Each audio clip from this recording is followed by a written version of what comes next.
I request you to play the Ganesh Vandana.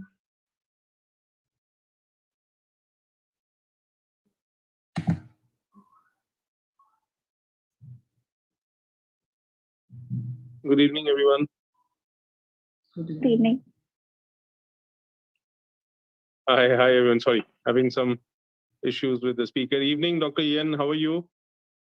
Hey, it's great to see you. I'm doing well in very cold Toronto. Very cold Toronto. Yes, I saw some pictures from there. and before we get going, let me thank you again on behalf of all of us here for accepting it at such a short notice and being part of this historic day. Are certain things planned at your department or at the University of Toronto for today? Well, Toronto, as the University of Toronto, has basically been celebrating for a year. You know, we don't have much to celebrate, so this is one of the big things.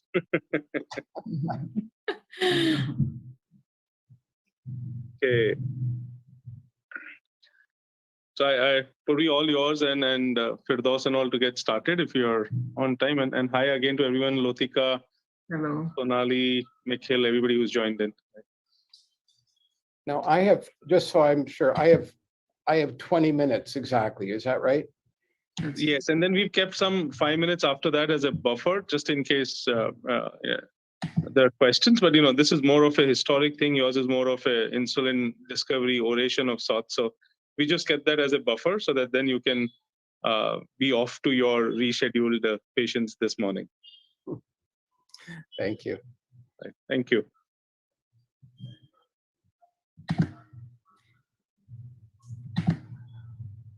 So we may begin on this auspicious note. Vakratunda Mahakaya Surya Koti Samaprabha Nirvignam Kuru me Deva Sarvakaryeshu Sarvada.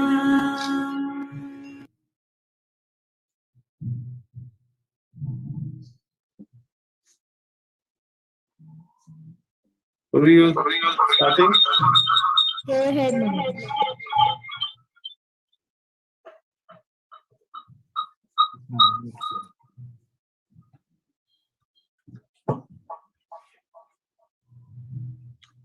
Am I heard? Yes, you're echoing, so I think one device. Mute the other device. Yeah. No, the other device seems to be muted, but still, I think there's an echo. Okay, sorry. Am I heard now? Yes. Okay, great. So, good evening, everyone, and good morning to Dr. Ian from Toronto. A warm welcome to all of you on behalf of Mumbai Diabetes Care Foundation and the entire team putting this across on this historic day of the celebration of a centenary to insulin discovery and of course the day that the first insulin shot was ever given to a patient with type 1 diabetes. So with that warm welcome and a feeling of immense pride that we are all here today able to celebrate this occasion in some august gathering of speakers and faculty, I now invite Dr. Firdaus Sheikh to start with the introductions and would like our support team to we've already done with the Guru Vandan. I'm sorry, I was the one with the speakers. If not, then we please go ahead, and otherwise I hand it to Firdaus to take it ahead.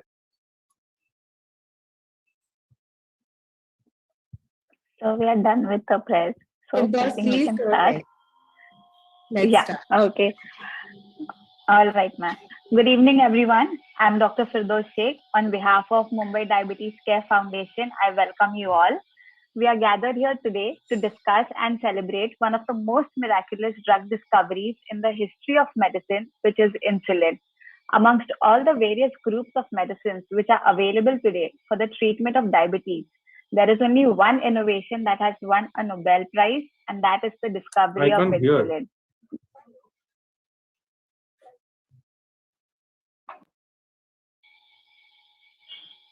Firdaus, please go ahead. Okay. So we all know the Fantastic Four, Frederick Banting, James Collins, Charles Best, and John McLeod, whose efforts and hard work has saved countless lives till date, and the world of medicine is grateful to them. Prior to the discovery of insulin, the average lifespan of a person diagnosed with diabetes, especially type 1 diabetes, would be approximately 1.5 years. Today, the life expectancy of a person diagnosed with diabetes has increased dramatically to up to 70 years. No other medicine, either oral or injectable, is as effective and as safe in the treatment of diabetes as compared to insulin. However, in our country and many other countries, the adoption of insulin is very late due to multiple reasons.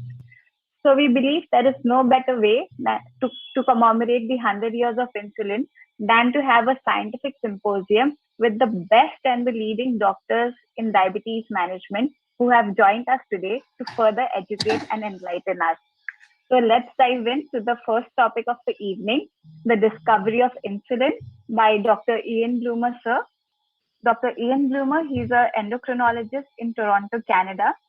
He's a director So of the we Charles invite Best. Dr. Lotika and Dr. Sonali, and they will be introducing Dr. Bloomer. Oh, okay. So the first topic of the evening, the discovery of insulin, Canada's gift to mankind by Dr. Ian Bloomer. The chairperson for the evening, Dr. Lotika Purohit ma'am. She's the director of Diabetes Care Center Mumbai, and Dr. Sonali Bhujane ma'am. She's the director of Nectar Diabetes Care and Weight Loss Pune. May I request ma'am to please introduce Dr. Ian Bloomer, sir, and to carry forward the session. Yeah. Thank you very much, Firdaus, for the introduction. Thank you, Manoj and Purvi, for inviting me to chair this session. While we are here to celebrate 100 years of the first insulin injection, it's very difficult to believe that 100 years ago, people with diabetes literally would starve to death until the discovery of insulin. And today, those people are able to live a normal, vibrant life well into their 80s. So we would like to start by inviting Dr. Ian Bloomer to speak about this. I would like to ask my co-chair, Dr. Sonali Bhojane, to introduce Dr. Bloomer. Thank you, Dr. Lolita. So here we start with our presentations, and the first presentation is by Dr. Ian Bloomer, who is an eminent endocrinologist from Toronto, Canada. He's a founding consultant to the Charles H. Best Diabetes Center and a lecturer at the University of Toronto. He has been awarded with many awards, but to mention here two important awards, one from Canada and one from India. So the Canadian is the Diabetes Canada's highest clinical honor, the Gerard Wong Award. And from India, it's a Professor Mohan Award in India. He has many scientific publications on his name. And besides, he's authored many books, including a novel. So with this short introduction, I request Dr. Ian Bloomer to have his words of wisdom for all of us. Thank you. Thank you very much. Let me just share my screen here. All right. Can you see my screen okay there? Absolutely fine. Yes, we can. Wonderful.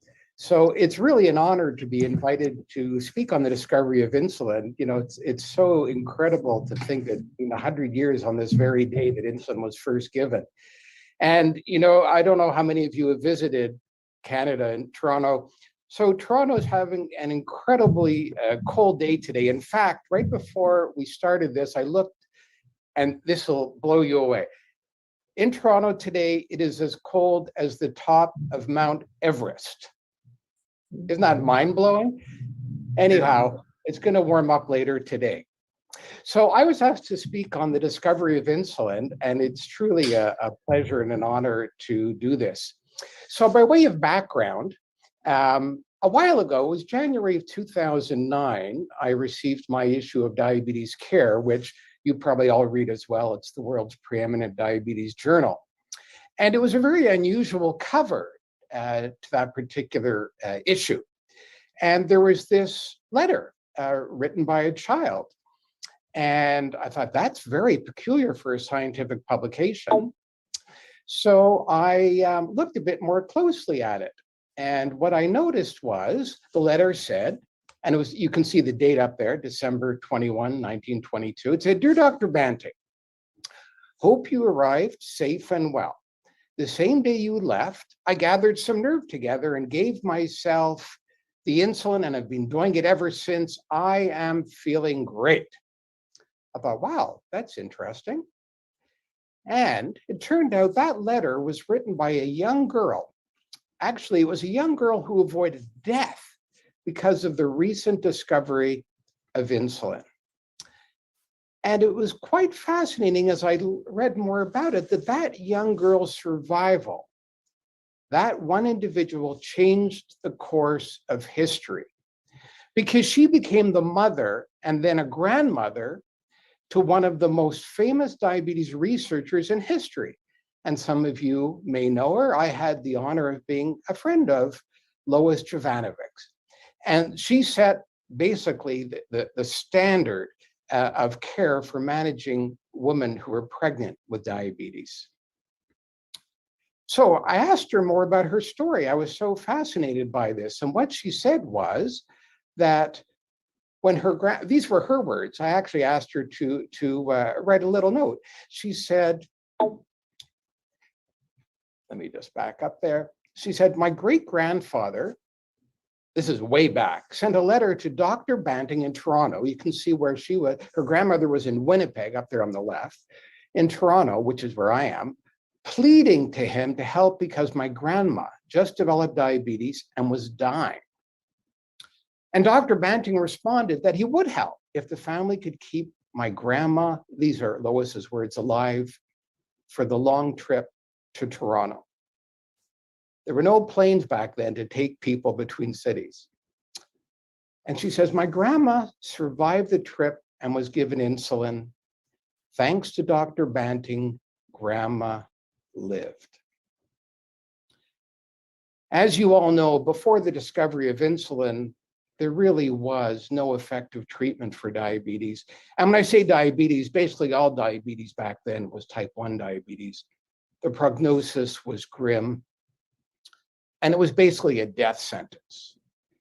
You know, I have 3 children, and the idea of looking at one of my children suffering from such a horrible disease with no treatment, I can't imagine how devastating that was for parent after parent after parent. 50% of people diagnosed, and it was children really, died within 20 months. And there were all sorts of bizarre treatments used before insulin was discovered. And, you know, I'm not trying to be condescending. You know, if you're talking about a disease for which there's no other treatment, people are desperate. People will do whatever. So bleeding was done. That was common for many diseases. Blistering, use of opiates, oat diet, why oats? Milk, rice, potato diet. Some children were treated by eating as much as possible. And on the flip side, some children were treated with starvation. Can you imagine? You take a child who's wasting away from diabetes and then you starve them to treat them? How horrific. This particular doctor, well-meaning as he was, would lock children or others with type 1, newly diagnosed, lock them away so they couldn't access food. How horrible. Again, well-intentioned, but misguided ultimately. Insulin, as you know, changed everything. Here's a child, 1922, 15 pounds. And just months later, after being on insulin, look at that transition. It's absolutely mind-boggling. Mind-boggling what insulin did to help individuals, so many individuals. So here's the story. I mean, I could give this talk in 30 seconds or less if I was to present it in the stereotypical traditional fashion that most people think about when they talk about the discovery of insulin or when they conceive of it. And this is especially, not being holier than thou, this is especially what most Canadians believe when we celebrate this journey in our history of a country. So this is the stereotypical concept of what the discovery was like. In 1921, Frederick Banting, who was a brilliant physician, he awoke from sleep having had a dream about how to cure diabetes. And with this in mind, he went to the University of Toronto and borrowed some laboratory space to work on his project. And he got a student, Charles Best, that's Charles Best on the left, Fred Banting on the right, to help him. They spent a few months that fateful summer performing studies on the pancreases of dogs. They isolated a secretion which came to be known as insulin. The end. I bet 99% of people who know anything about the discovery of insulin thinks that's the story. Frederick Banting was a genius, found Charles Best, spent a few months and discovered insulin and changed the course of history. Well, that's not exactly how it really unfolded. Here's the real story. So in 1920, Frederick Banting was a newly graduated surgeon. He was actually an orthopedic surgeon, of all things. And he looks young. I think he was 29 at the time. And he was working in a little town called London, Ontario, which you can see there. And that's where he was staying. He was renting space on the upper floor of that house. And he couldn't find work as an orthopedic surgeon. He actually had no patients, no referrals, did no surgeries. So he got a job teaching physiology at the local university. And he was working on carbohydrate metabolism, preparing a lecture. And he was asleep in that very bed. And he came across a journal. And the article he came across was the relation of the islets of Langerhans to diabetes with a special reference, et cetera, et cetera. So he was reading about this article, which discussed a patient who had had pancreatic duct occlusion due to a stone, and it destroyed the exocrine part of the gland and left the islet cells intact. And he said, it was one of those nights when I was disturbed and couldn't sleep. I thought about the lecture and the article, and I thought about my miseries. Yeah, he was miserable. He had no patients. He was living alone. And finally, at 2 a.m, an idea occurred to me. And he came up with an idea about how to find a substance that could control glucose metabolism. And he got up from bed and wrote down his idea. Now, I think this is pretty cool. That's the actual paper that is still around in preservation. And he talked about diabetes. And you can tell he was a surgeon. He didn't actually know how to spell diabetes. He said, no offense to surgeons out there, they can make fun of me too. And he said, you ligate the pancreatic ducts of dogs, you keep them alive till the acini degenerate, leaving the islets, and then you try to find a secretion from these islets that could relieve glycosuria. So he thought his idea was novel and brilliant. And I guess it was. But he didn't realize that he wasn't the first to have considered this. He just wasn't very well read. And he certainly wasn't well read about the world of endocrinology. He wasn't the first to think about this at all. Years before, other researchers had thought about similar concepts. I'm only going to show a few. There's actually dozens that you can find and read about. But Dr. Sulzer in Berlin in 1906 had already looked at developing a pancreatic extract and had actually injected it into someone with ketoacidosis. And the coma resolved. And he gave it to more patients. And that also worked. But Banting didn't know about that. Canadians don't know about this. We all think Banting and Best were the pioneers. Well, they were. But no work goes on in isolation. And so Dr. Sulzer concluded it's possible through the injection of a pancreatic extract to eliminate the excretion of sugar and acetone in a diabetic. Well, fast forward a few years, Dr. Kleiner said, I'll look at this, and he injected ground pancreases intravenously into dogs with diabetes, and 100% of them showed an improvement in their glucose. And he said, this extract has a possible application to human beings. It should be looked into further. And then Nicholas Polescu in Romania, a few years later, same thing, injected pancreatic extract intravenously into diabetic dogs and also found improvement. So other people had a similar concept, but the thing is, having a concept, having an idea, doing preliminary work is of no value ultimately to mankind if nothing further happens. And that's what happened for all those researchers, again, dozens of them. They did initial work and then, for a variety of reasons, stopped. So great ideas, but not executed. And therefore, when Banting and Best started their research, people were dying every day from untreated diabetes. So Banting was so excited about his idea that he met with Dr. MacLeod, who was actually a world famous physiologist at the time. But you have to appreciate, so Dr. MacLeod is this eminent world famous physiologist, and this 29-year-old unemployed surgeon comes in and says, hey, I've got an idea about how to cure diabetes. I want to work in your lab. Well, can you imagine how Dr. MacLeod would have reacted? He would have looked at this person, Fred Banting, and said, really? Who are you? Why are you even approaching me? But amazingly enough, for goodness knows what reason, MacLeod said, you know what? I've got some space in my basement in the lab. Sure, go ahead. So what happened next? This was the lab that they used. That's the actual lab in the basement of the University of Toronto Medical School building. So he needed an assistant, and he asked, there were a couple of people available. And what I want to emphasize, because I never thought about this till I started looking into this a few years ago, these were kids. Like Banting was only 29. Charles Best, who is credited as the co-discoverer, he was only 21. He wasn't even in medical school yet.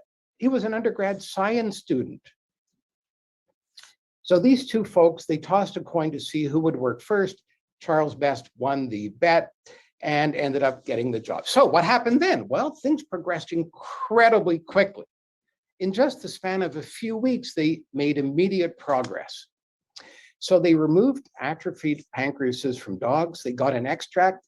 And amazingly enough, these 29 and 21-year-olds in the lab, in the basement, managed to come up within weeks of an extract to lower glucose levels. And they tried again, and again, the glucose levels fell. And they said, wow, what do we call this? Okay, well, we'll call it islatin. Anyhow, it came later to be called, as we all know, insulin.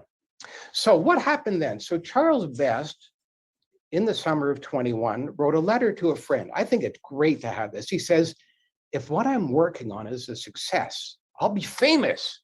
But then again, I don't think it's going to happen.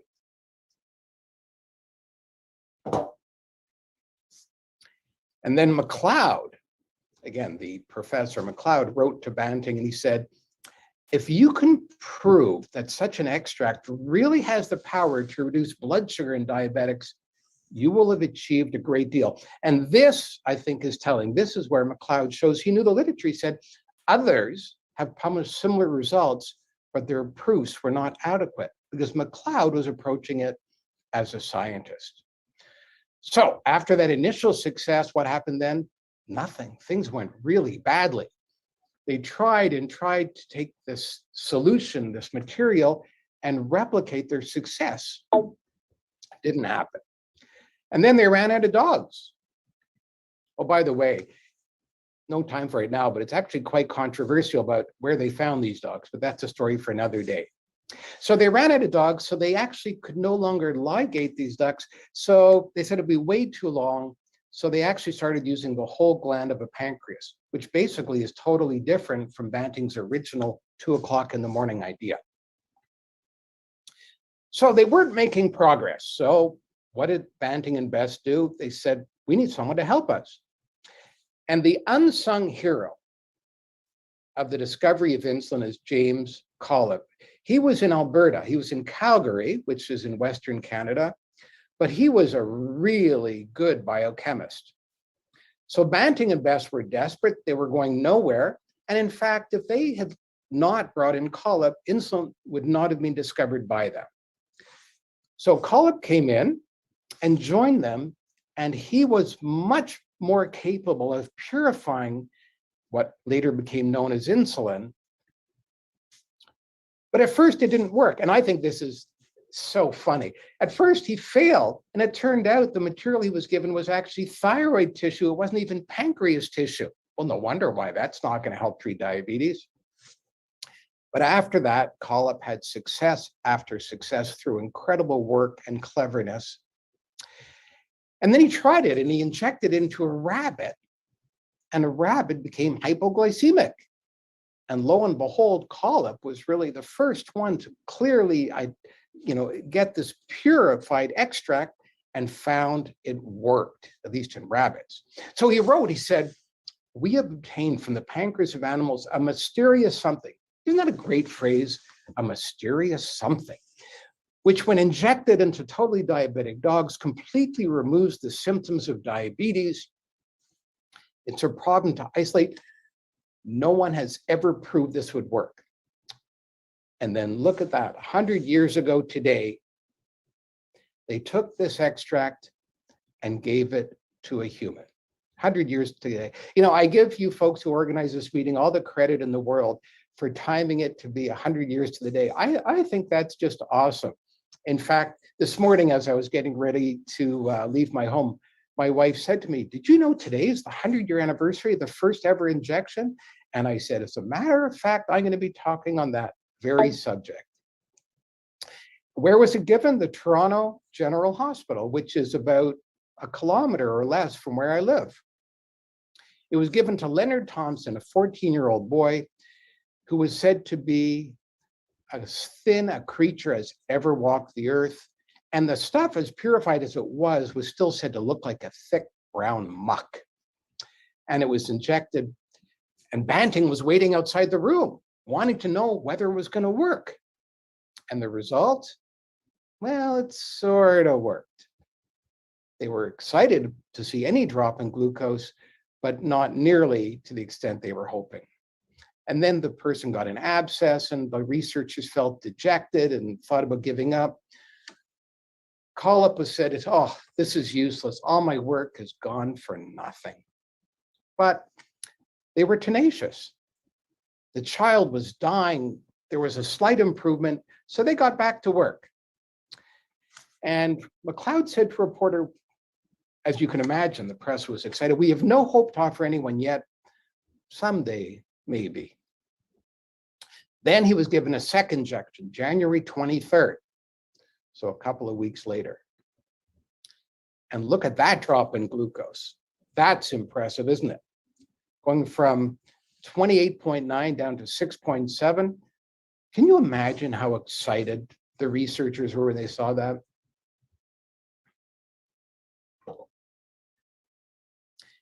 Not only was it in a lab, but the boy, Leonard Thompson, was said to look brighter, more active, stronger.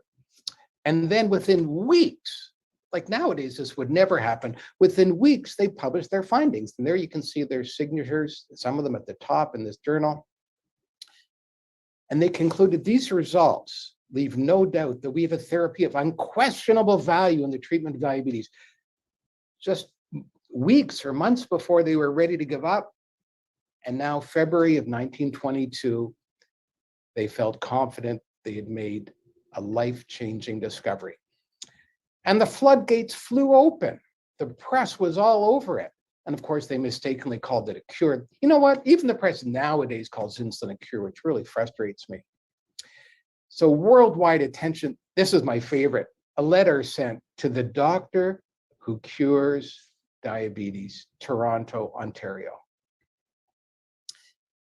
And within months, insulin became commercially available.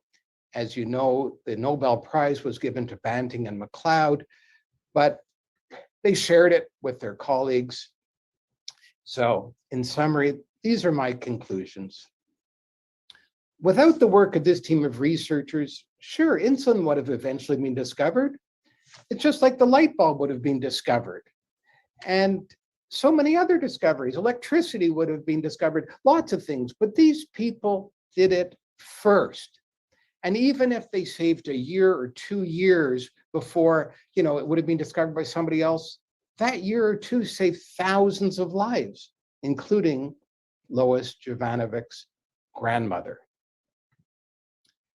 And it truly was teamwork. It wasn't just Banting and Best, it was Banting, Best, Collip, MacLeod, and others who preceded them. So in my estimation, they're all heroes. And as said by a colleague at the reception honoring the Nobel recipients, the discovery of insulin provides glory enough for all. And Banting's recognized around the world. There's awards, high schools, stamps. There's a crater on the moon named after him. How awesome is that? Canada is a small place. The Toronto General Hospital, where the first insulin injection was given, that's where I did my residency. And it's also the place where I met the person who later became my wife. We actually met right in that building on the endocrinology ward. That was clearly prophetic. That's Banting, that's my daughter's friend, one of her close friends, who actually is the great-grandniece of Frederick Banting, and her name is Banting. In my waiting room, just outside the door here to my right, I was given by Charles Best's son, I met him years ago, a couple of ties. Those are ties that were worn by Charles Best. Sometimes I think patients come to see me just to see those ties, not actually for the clinical consult. The diabetes center with which I'm affiliated, that's Marlene Grass in the front, who started it. It's called the Charles Best Diabetes Center. Thank you very much for your attention. It was a pleasure sharing this information with you. Thank you so much, Dr. Bloomer. I think it was fantastic listening to this entire journey. Really very interesting the way you spoke about the whole journey, right from Dr. Lois Jovanovic's grandmom, who I had the pleasure of meeting Dr. Lois. She was a couple of, I think maybe 2 decades ago. Yeah, and the work that she did with pregnancy and diabetes was also, and seeing, firsthand all the failures, the successes, and how the actual story went through. Just out of curiosity, was the first injection given subcutaneously or intramuscularly? Oh my goodness, I don't know the answer to that. Maybe I'll make something up. We'll say intramuscularly, but I have no idea. I think it may be intravenous, Dr. Bloomer. And at this point, let me welcome the other faculties who've joined in. We have Dr. V. Mohan, Dr. A.K. Das, Dr. Rajesh Rajput, who've joined in. Dr. Bloomer has been gracious enough to accept this and be with us this morning before he starts his clinic outside that door.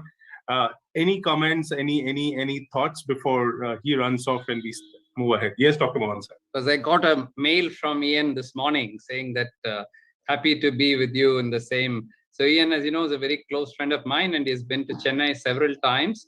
And I had the honor of being introduced by him at the Banting and Best Center, which I visited 2-3 years ago.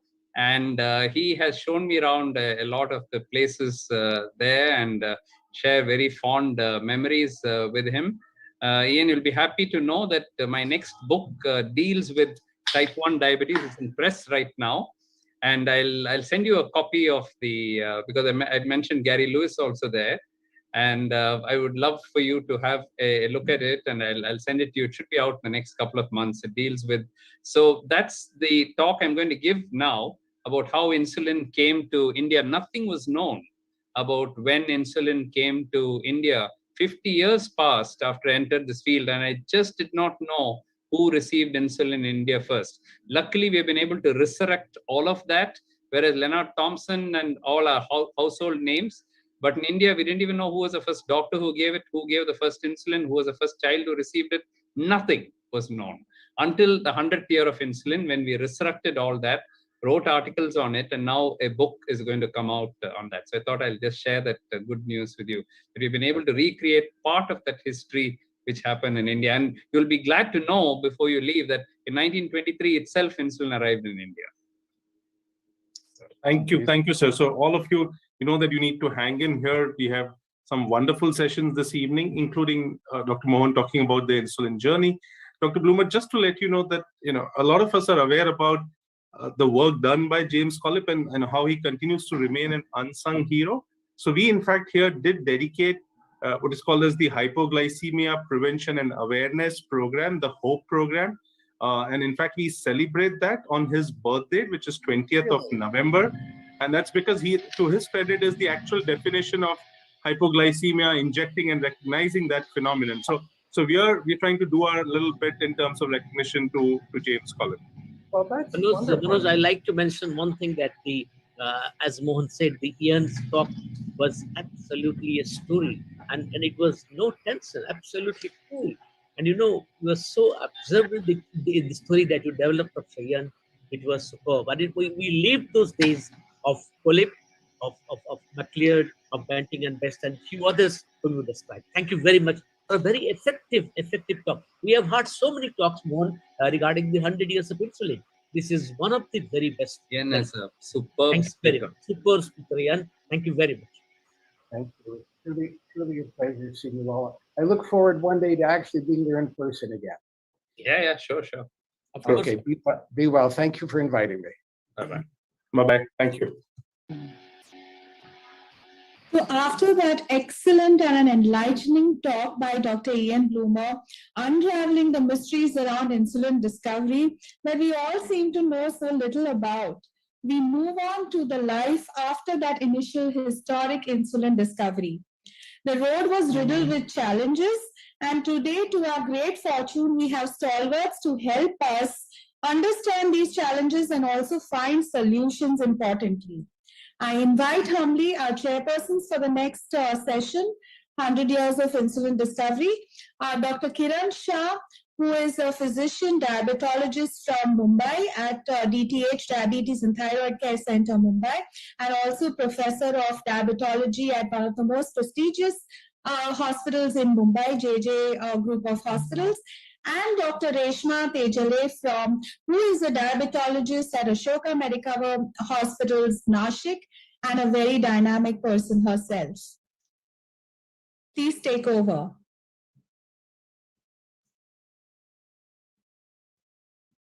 Okay. Thank you very much for the kind introduction. Thank you, Dr. Manoj and Dr. Purvi, for inviting me here. Friends, the recently launched James Webb Space Telescope, whether it is going to make time travel possible or not, that I think time will only tell. But today, I think on this forum, we all are literally doing a time travel of the 100 years of discovery and evolution of insulin. Of the various aspects of insulin, I think the initiation and intensification of insulin are very important aspects. We are very honored to have with us senior diabetologist, Dr. A.K. Das, to give us some practical inputs regarding the initiation of insulin. Dr. A.K. Das, welcome, sir. Thank you. Sir is presently the professor of medicine and the head of department of endocrinology at Pondicherry Institute of Medical Sciences. He is also the ex-dean and ex-medical superintendent of Jawaharlal Institute of Postgraduate Medical Education at Pondicherry. And sir has an experience of more than 33 years in teaching undergraduates and postgraduates. So we are keen to listen to you. Over to you, sir. Thank you, Dr. Reshma. Thank you, Dr. Shah, and thank you to my very dear Manoj and Purvi, and the wonderful meeting you have organized. Ian has said it all. I will not repeat it again. I have a very important task to carry on. In next 19 minutes, I'm going to speak about the insulin initiation and what are the solutions to various challenges that we meet. Dear friends, what are the objectives of this presentation? Number one, we'll recognize, and most importantly, that's what Manoj told me, challenges are there, but we need solutions. What are the solutions to overcome the common challenges encountered during insulin pre-initiation This is a term pre-initiation before we really start insulin and the initiation. Both I'll deal together. And if diabetes education or insulin education is the way, we'll try to understand how to identify the various methods of insulin education at the pre-initiation, initiation phase. And what are the evidences that this education highlights the improvement in the insulin acceptance in our patients. The threefold objective of my talk today. I must mention, like air, water, and light, insulin is a birthright, is not a privilege. Therefore, this discussion today becomes very timely, very important, very contemporary, very challenging. Number two, insulin initiation will explore the various options, how to initiate the patient. And number two, how can we make an intelligent choice for our country, our national initiation examples and ways to do it. Now, type 2 diabetes is a chronic disease that requires a treatment for the insulin deficiency, for the glucose control, for the insulin resistance, it also to prevent complications. Even though insulin is the most effective, my dear friends, and very widely used, less than half of the people for whom it is intended, it is used.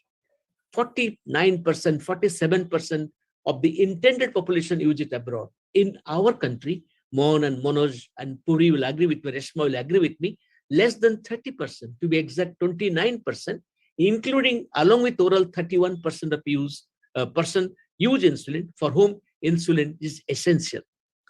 Now, so therefore, what are the challenges? So challenges are many. I'll discuss it under clinician factor, that where we are responsible for the initiation difficulties, the patient factor, the psychological factor, I call it psychological insulin resistance. In fact, literature describes it as that, not my own invention, and the various biopsychosocial and of course economic factors that hinders initiation, and also few health system related factors. Now, therefore, our concentration today is not on the challenges but the solutions. Dear friend, this was one of the meetings we had this year, last month in a workshop, how to bridge the gap between the innovation and the adoption. Today we know that the insulin innovation has been great, fabulous, and outstanding. But the adoption is much less. As you see here, only 31% people with diabetes are being managed in my country with this particular instrument called insulin. And you know, whether it is monotherapy, we start with one drug, start with the second OAD, then we start with the third OAD. But today, our own work in the landmark study and various other works clearly shown that addition of the fourth OADs, you can find it degrows, the H1C really goes up. And if you look at the insulin initiation and in contradistinction to various other anti-diabetic drugs, you will find that the insulin initiation is often delayed beyond 10 years. So initiation delayed at least for 10 years. Dear friends, I'm very passionate to mention that insulin metformin came almost at the same time. And you know,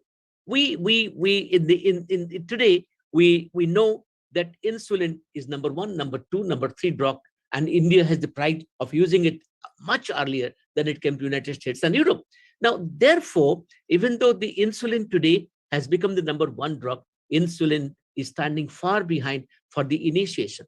Even though we have so many options, more than 12 options of treatment and 12 options of insulin treatment, various types of insulin treatment, only 1 in 5% have this drug that is recommended to them. So there's disparity between the insulin and the metformin. Dear friends, we have various options, but to make a long story short, the most important option of starting insulin is the basal insulin. So number one, number two, number three choice is basal insulin alone, or with the OAD, we call it BITS therapy, bedtime insulin, bedtime long-acting insulin, and daytime sulfonylureas. We have other ways of treating it also. Few people give with the premix, people give with multiple rapid injections. I will just carry a small story. Reshma, madam, give me the time. It was between Sarasi and Luft, two idea presidents. They said they were discussing whom to love, which deity to love. He said, love anyone. None of the love is wasted. Then they added, give insulin anyway, it is never wasted. So I personally believe basal is the most important initiative instrument, but one can, if not, one can give in other ways also with caution. I'll discuss in a minute. Dear friends, why basal is the good option? It can be used in the early phase, ideally, but can be used in other phases also. Effective, significantly lowers the significant low rates of hypoglycemia, lower daily insulin dose, lower monitoring cost, and offer the things that are very important for us. Now, dear friends, how do we sensitize patients about insulin therapy at the pre-initial phase? Dear friends, I brought for you 10 case scenarios. I'll go through very quickly. I have less time. Number one, we have to tailor the need insulin sensitization strategy based upon the 10 clinical positions in the disease spectrum. Diabetes is a heterogeneous disease. There are heterogeneous spectrum of the disease. So with diagnosis, when there is more than 9%, we have to tell the patient, this guideline says we have to initiate at this stage. When target glycemic levels are not achieved beyond 2 or 3 oral anti-diabetic drugs. Patient has diabetes more than 10 years. And I always believe to bring in the communication, the insulin very early and demonstrate to the patient that even though it is called type 2, even though it is called previously non-insulin dependent, at some stage of the disease, one requires insulin and nothing is like insulin. Number two, if the patient not at target, we have to motivate, we have to reinforce patients on the long-term goals, because educate the patient that to achieve long-term goals, that's a complication-free life, which Mohan will speak about. Now, insulin is a must, and it's always needed.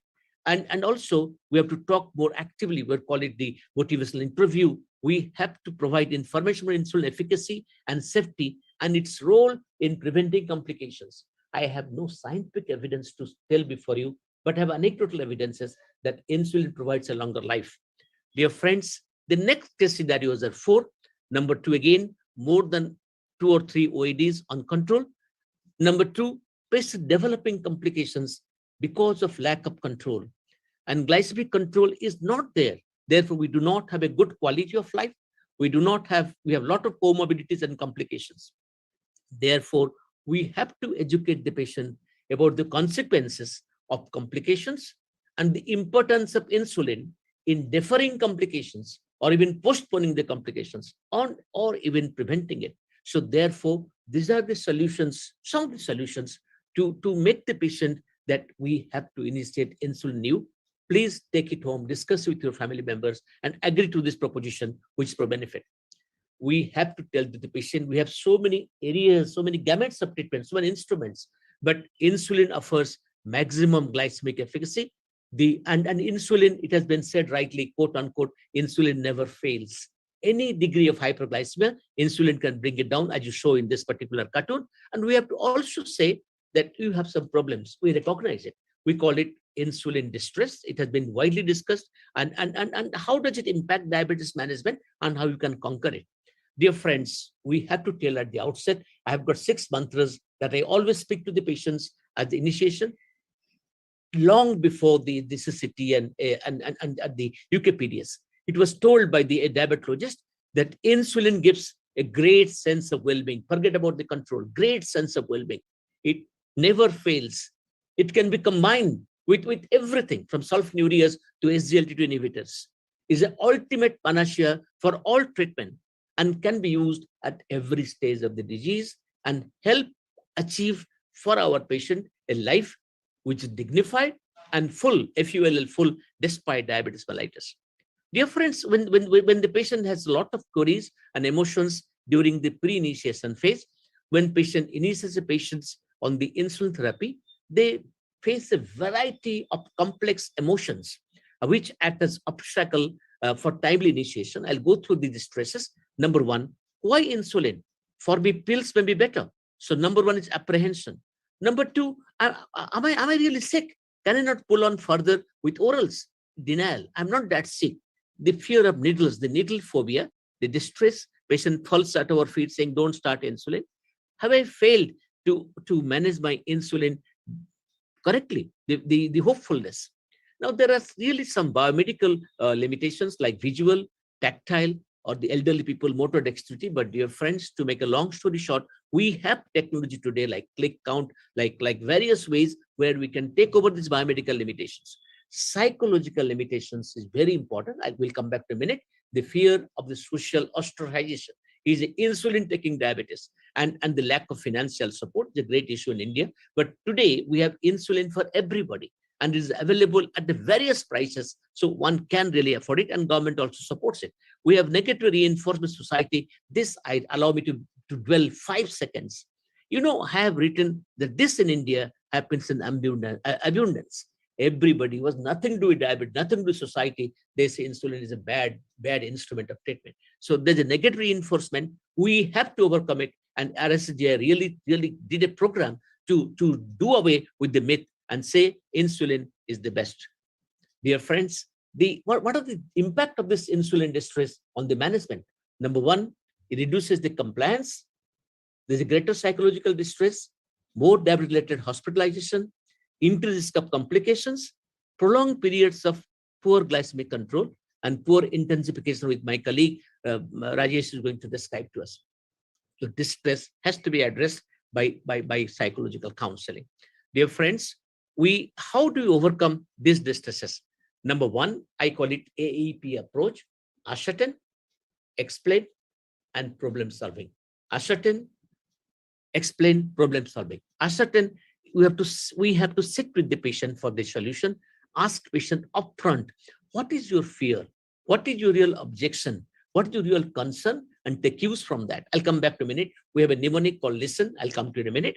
Now, number two, we have to make a shared decision making after explaining to the patient that why insulin necessary. If we're able to communicate perfectly, most of the patients will affect. I remember how mankind desire has started from the beginning. All of us, without exception, want to live long and want to live a good life. So insulin, why necessary, we have to explain to them and involve the patient in conversation and solving their issues. There must be a shared decision making, like a collaborative plan, action plan, identifying the right regimen and the patient choice taken with respect, and set expectations how patient can get to glycemic goals and can help them to achieve it. Now, how do you improve the patient's strategy? What are the strategies to improve patients' acceptance to insulin? Number one is facilitate interactions with the other people. We have used this method. We have a peer group who have taken insulin, and they tell to the patients, people who have little reluctance, how they feel much better, how insulin has been life-saving, how insulin has been complication sparing, how insulin has given them better life. And also a good relationship with the healthcare team that matters. All of us have this team which make this possible for us. And of course, today we have a lot of gadgets for education, like we have delivery of the effective and individualized diabetic education by if you have educators, sisters, face-to-face, telephone-based or mobile apps. But one of the most important psychological interventions for overcoming this is a mnemonic called listen. And this one size fits all. List patient's concerns and fears and give them the information which is absolutely correct and equipoise, not more, not less. Share the sources of support, where you can get support when we start on insulin, and I am the number one to support you. Therapeutic patient education, therapeutic dieting, therapeutic patient education for insulin, and the teamwork. We need a team, we need some tools, we need some training, and then we can take care of the insulin injections for the people. Empathetic understanding, very important, and empathetic expression. This empathy, oh, it's so, I'll take care. This helps. A neutral, non-judgmental contribution. Dear friends, as I told you, we had a workshop which we have published, and we have got 3 recommendation panels. I'll go through quickly through it. Number 2, we have said that how the Indian panel recommendations on insulin distress. This was Insulin Summit workshop publication. Insulin distress is a part and contributes to diabetes distress. It is brought about mainly because of misconception of diabetes, because of many various factors I spoke before about insulin therapy and the lack of accurate information. One has to give accurate information. Number 3, people perceive insulin initiation as the end of the road, as all of you know, and this perception can lead to distress, which can be acute or chronic. We have to dispel it. Number 4, physicians need to apply a biopsychosocial model of health rather than a purely glucose-centric approach. It is not the glucose control and giving insulin. I'm giving insulin for multifarious regions. It's a drug, an instrument, an agent which can take care of a gamut of things. Number two, patient need to initiate sequential counseling and use easy to understand examples to take care of the patient. Now, what is the Indian panel's recommendation during the pre-initiation phase? Number one, patient concerns are mainly centered around on the impact of insulin on quality of life. This we have found out by a lot of research. The pre-initiation phase, they want to know whether it will affect my quality of life. So it must be initiated, may not be the first visit, at the second or third visit, if the H1C values are high. Candidates for this counseling include those with long duration diabetes with poor glycemic control, despite on multiple OADs. And challenges faced at this stage are unique, but requires priming and reinforcement approaches. Again, a biopsychosocial model, both primordial and primary awareness is needed, and you have to create that.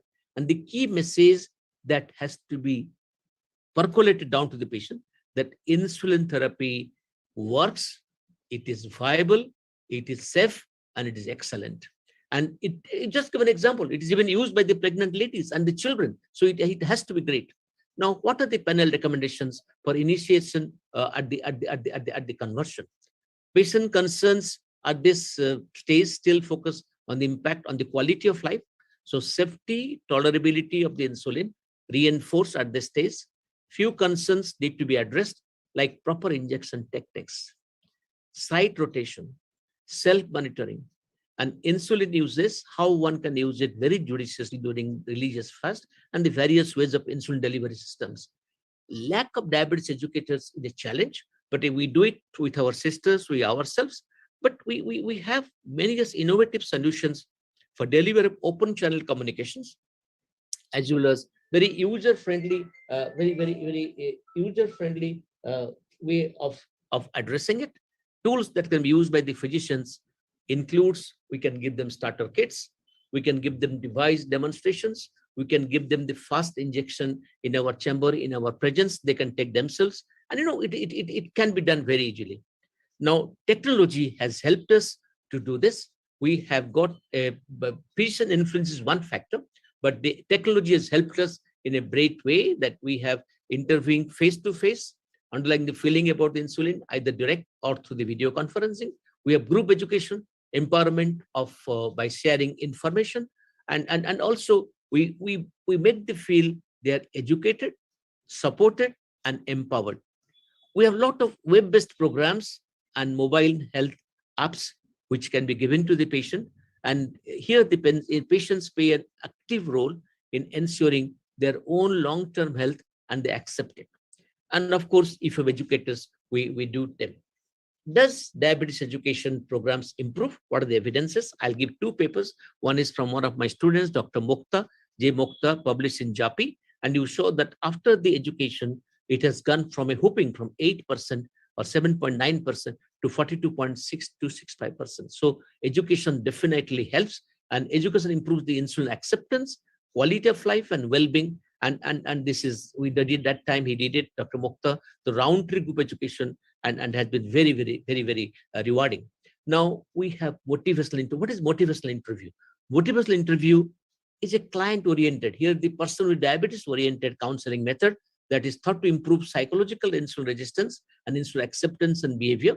Now, 45 insulin diabetic patients with type 2 diabetes received 6 motivational interview sessions, and the results were significant. So MI combined with face-to-face is a great way of imparting this. Before I close, I must touch upon why we choose basal insulin as the initial insulin therapy.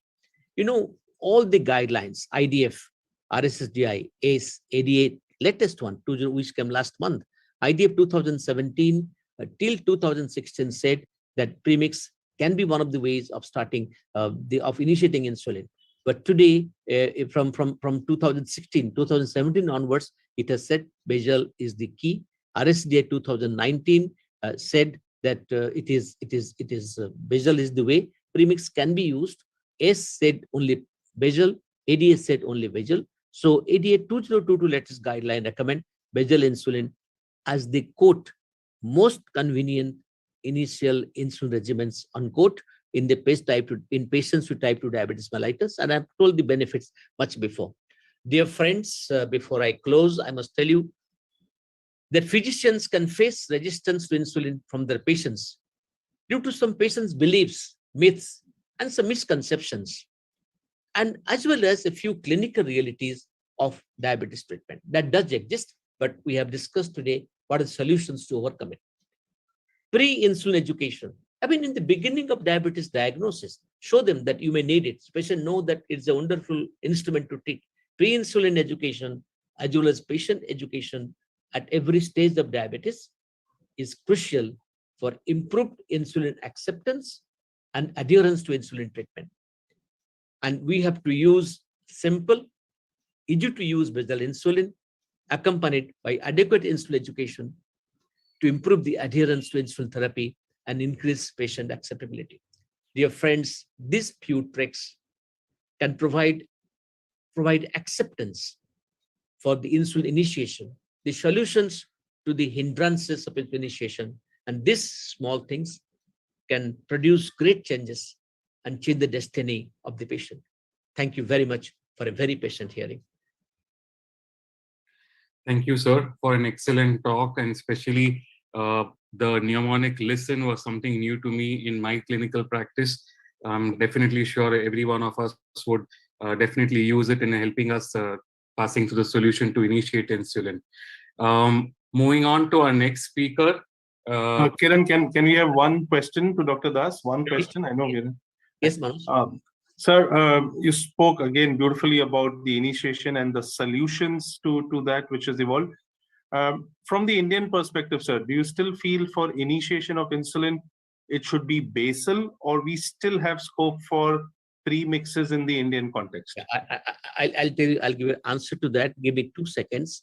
Number one, there is a concept saying that basal insulin needs 4 T's. We need a full-blown team. We needed tools to monitor insulin, the blood glucose. We need training, and we need time to convince the patients. But Manoj, of late, these 4 T's have been found that not entirely necessary for the basal insulin initiation. Number 2 point, premix in our country has got 4 advantages. Number 1, it can be one of the indications in a high carb diet where the prandial component, the short acting insulin can take care of that. Number 2, people have argued that if you can get the equal amount of control with 2 injections, why do you want to go for 4? And people say it is encroaching on someone's autonomy. Third point, that by giving this premix insulin, people feel that they have better acceptance, better adherence. But the issues there are that there are issues of hypoglycemia, the issues of compliance. But because of the convenience of use and the 4 T's I described, which our doctors feel they are plagued with, the premix insulin is used as an initiator in many instances, and it does its job very well. So I will give a very diplomatic answer to you, what Sarasi and Luft said. Sarasi and Luft were asked this question. They said, you love any deity, anybody. None of the love is vested. So if you give insulin, it matters. How you give matters, but it is less than whether you're giving insulin at all or not. Thank you, Manoj. Thank you. Thank you so much, sir. Over to the chairperson. Yeah, Dr. Panikar, sir. Sir, just one comment. Vijay? Ashok Bhai, excellent talk. Thank you, Vijay. Sir, what we have seen in our practice is our Indian diet is a high carbohydrate diet. Yes. And predominantly we have postprandial hyperglycemia. Yes. So just a basal may not work in many of the positions. So premix is a good option for our setup. Yeah, I said that, Vijay. Yeah. The basal is the starter, but basal bolus is the ultimate. But I hasten to add that with a high carb diet, the rapid, I cannot explain to you, a rapid acting component takes care of the prandial blood glucose rise, and that is very important for our population. I have also given you the reasons of lack of 4 Ts and also convenience. 2 injections sufficing instead of giving basal bolus of 4 are the factors for which the pre-mix is accepted as one of the ways of treatment. There's a study by Robert Taylor, which called for, you have seen that the NEJM 4T studies, they've compared the premix 2 injections with the basal bolus injection and found identical acceptance, a little bit better control with probably basal bolus. Sorry to interrupt. Can I think that's our next conversation. So, and Dr. Rajput is before, here. Before we start the conversation, actually, I think this debate and these pros and cons, we can continue to debate for hours. In diabetes, there is not a single best regime which is still available in the world. There are people who want to follow guidelines. There are people who want to follow their own experiences. As far as insulin initiation is concerned, there are more than one ways. Yes. It is not only guideline. We have to see patient baseline HbA1c. We have to see fasting postprandial. We have to see the difference between fasting and postprandial. We have to see the lifestyle of the patient. We have to see the dietary pattern of the patient. So it is not a simple answer that basal is in every patient or premix is in every patient. So it varies. So one has to understand the art of initiating the insulin therapy. That is the most important. Absolutely. I cannot agree more, Rajesh, what you said. It is customized, it is individualized. There are guideline recommendations, but somebody said guidelines are not important. I mean, it is the way we treat is most important. Thank you. Over to the chairs to introduce Dr. Rajput now so that he can start his lecture formally. Can I add? Yeah, Jaideep, go ahead. Okay, just I would like to add a final comment. As Dr. Ekidas sir or Panikar sir and Rajput sir said that it is a choice as per the patient. But the main challenge remains that patient should get convinced. So once the patient gets convinced, I think the half battle is won. And then the rest half remains whether basal or the premix. So yeah, yes. Whatever insulin we give, giving insulin important, Jaideep. I fully agree with you. Thank you. Right. Thank you. So moving on to our next speaker, Dr. Rajesh Rajput. He's a senior professor and head Department of Endocrinology, PGIMS Rohtak, and he has more than 110 publications in various national and international journals, written on endocrine disorders and pregnancy, women health and diabetes, contributed various chapters in diabetes endocrinology at PPI textbook of medicine and manual of endocrinology. He's the vice chairman of RSSDI. Can you stop this, because this is a very old CV, and I believe RX event always uses this old CV slide, which is almost 7-8 years old. So they should update the database. Sir, over to you then. Thank you very much, and allow me the screen sharing. Yes, sir.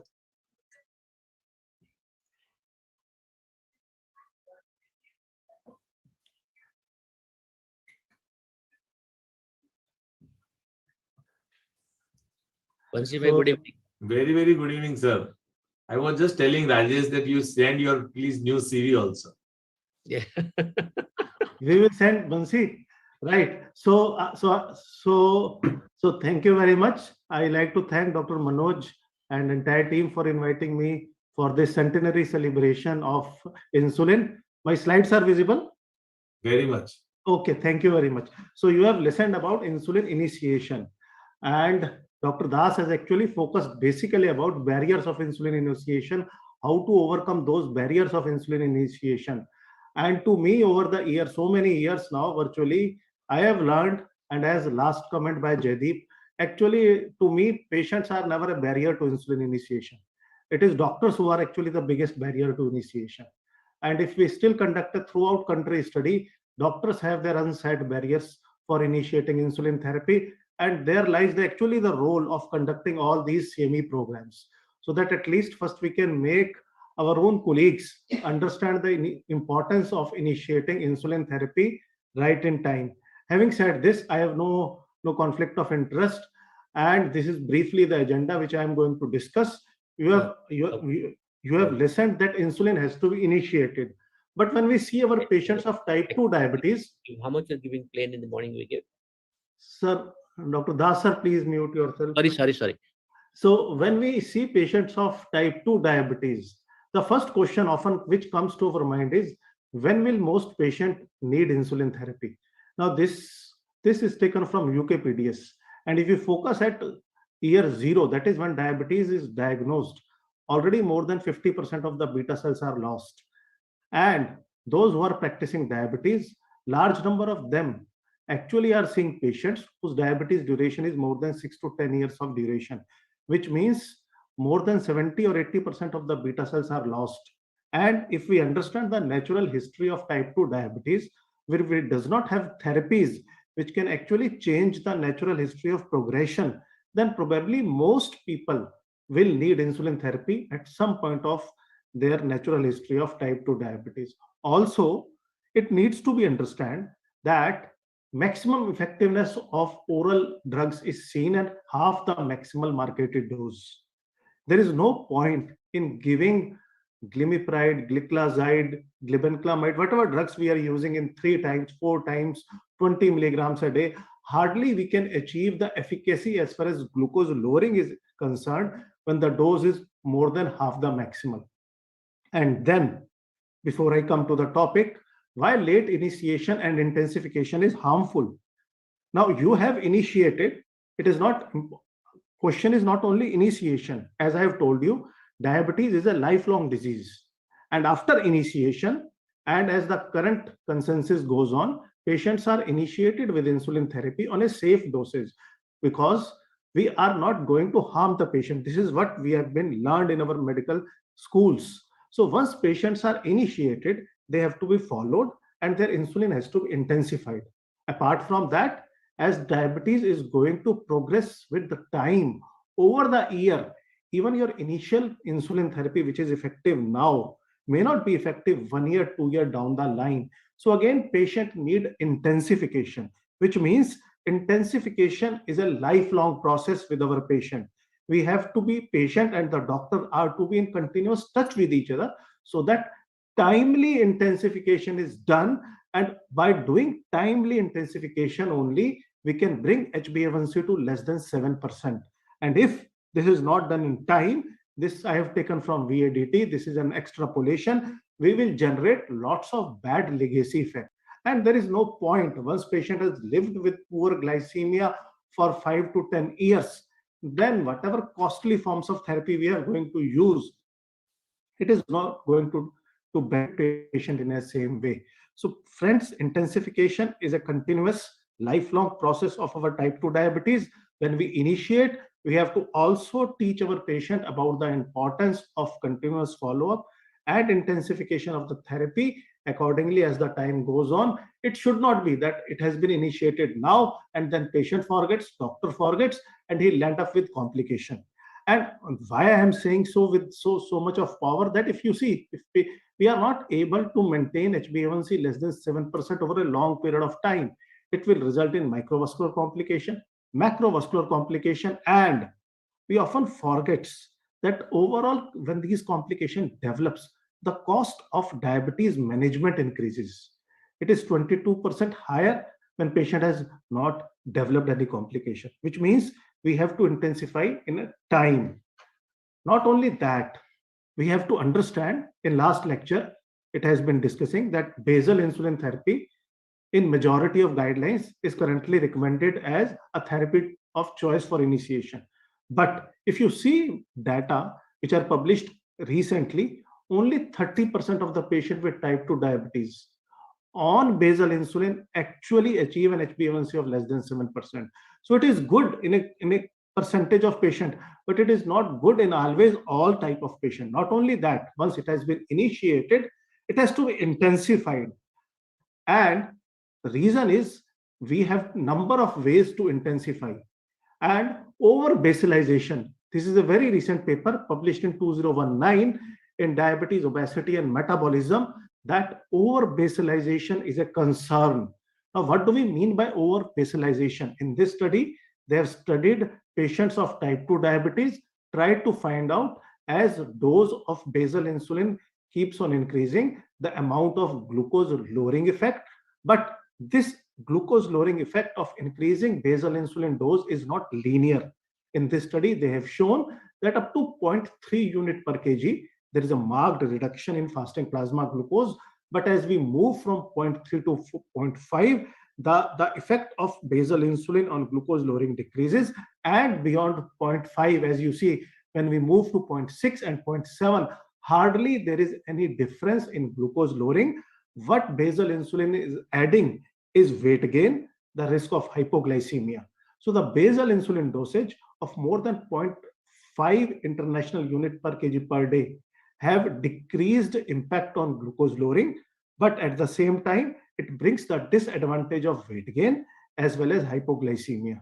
Therefore, if you are initiating with basal insulin therapy, the clinician should understand that you have to switch to a different form of insulin therapy, which we will be discussing in brief, once you are approaching a dose of 0.5 international unit per kg per day. So to conclude this part of the talk, when to stop basal insulin therapy if you have initiated with basal insulin therapy, when HbA1c is still not at goal with a dose of 0.5 unit per kg per day, and I have told you the basis behind that.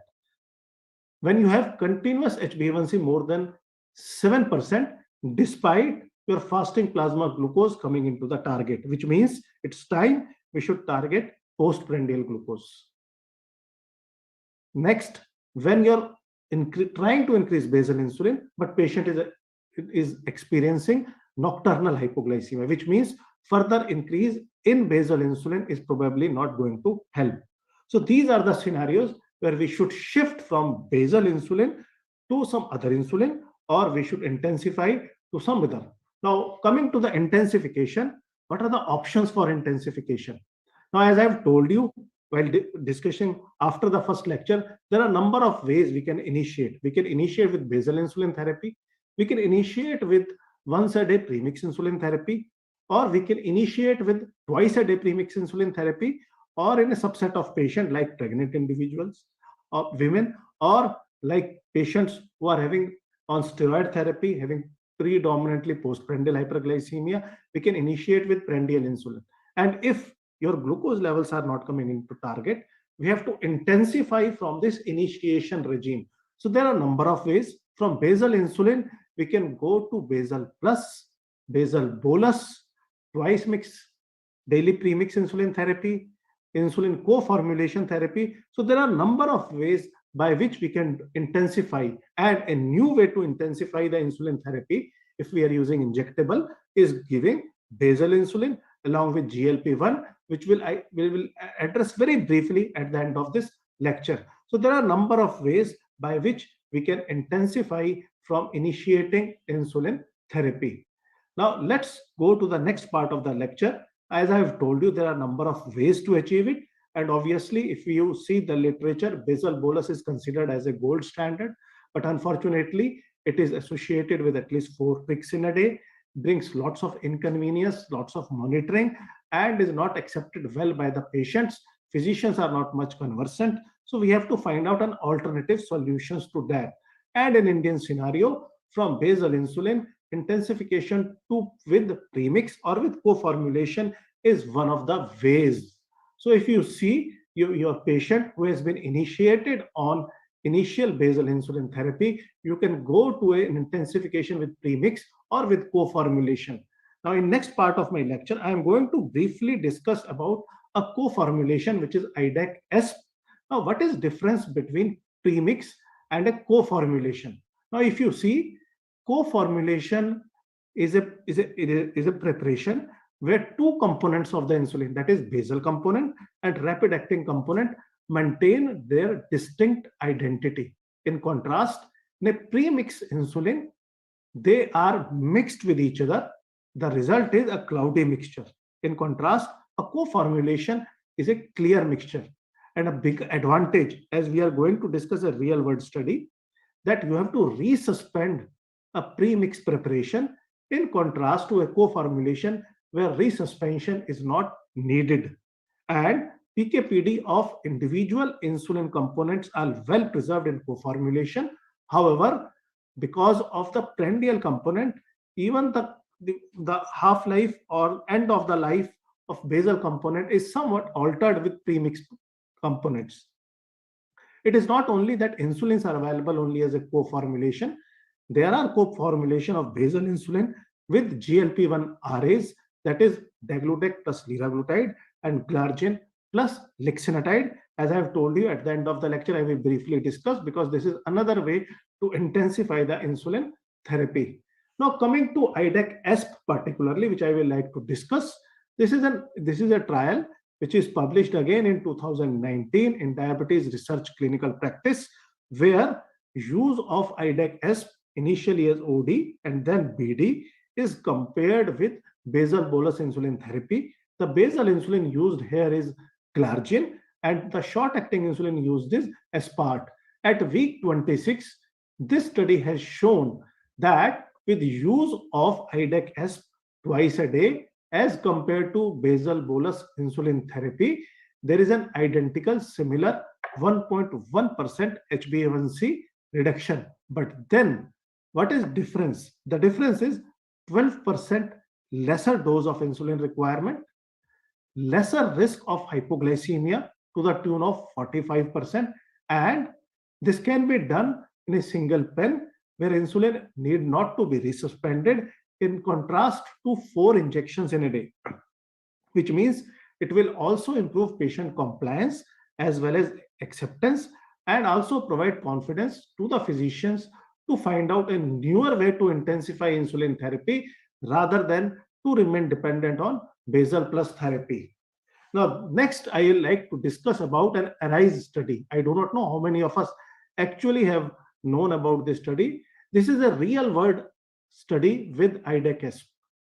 Now here patients of type 2 diabetes, 1112 were the total number.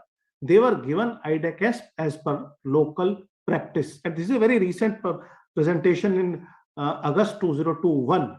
And this is a multi-country study involving Australia, India, Malaysia, Philippines, Saudi Arabia, and South Africa.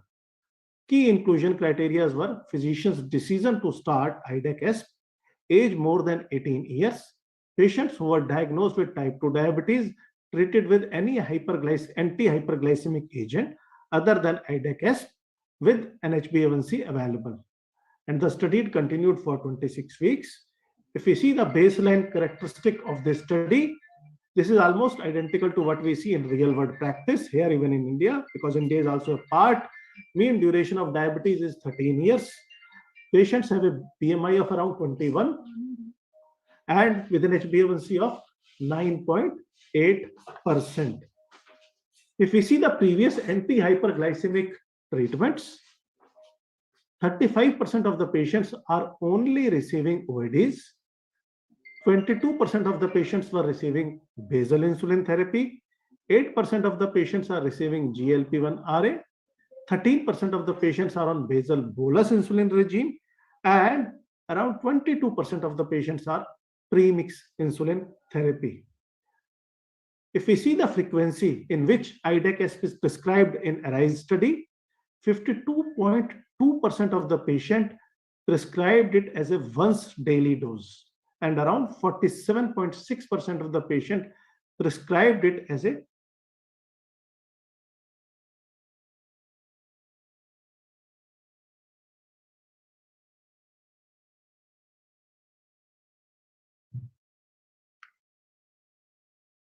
majority of physicians have given the response, which means despite on number of therapies, their glucose is not in control. The risk, they want to minimize the risk of hypoglycemia and fewer injections than basal bolus therapy. To me, this is very important. No reconstitution is needed. Again, large number of physicians have given their response that they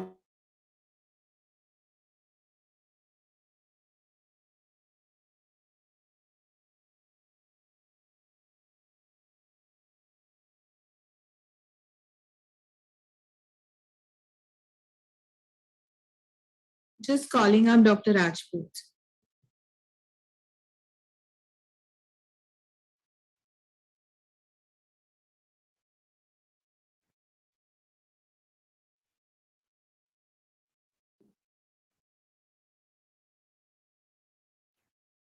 So you'll have to unmute. How it happened, I do not know. No problem. Just start sharing again. Okay. When you are in Hawaii, this happens. ये बात भी ठीक है.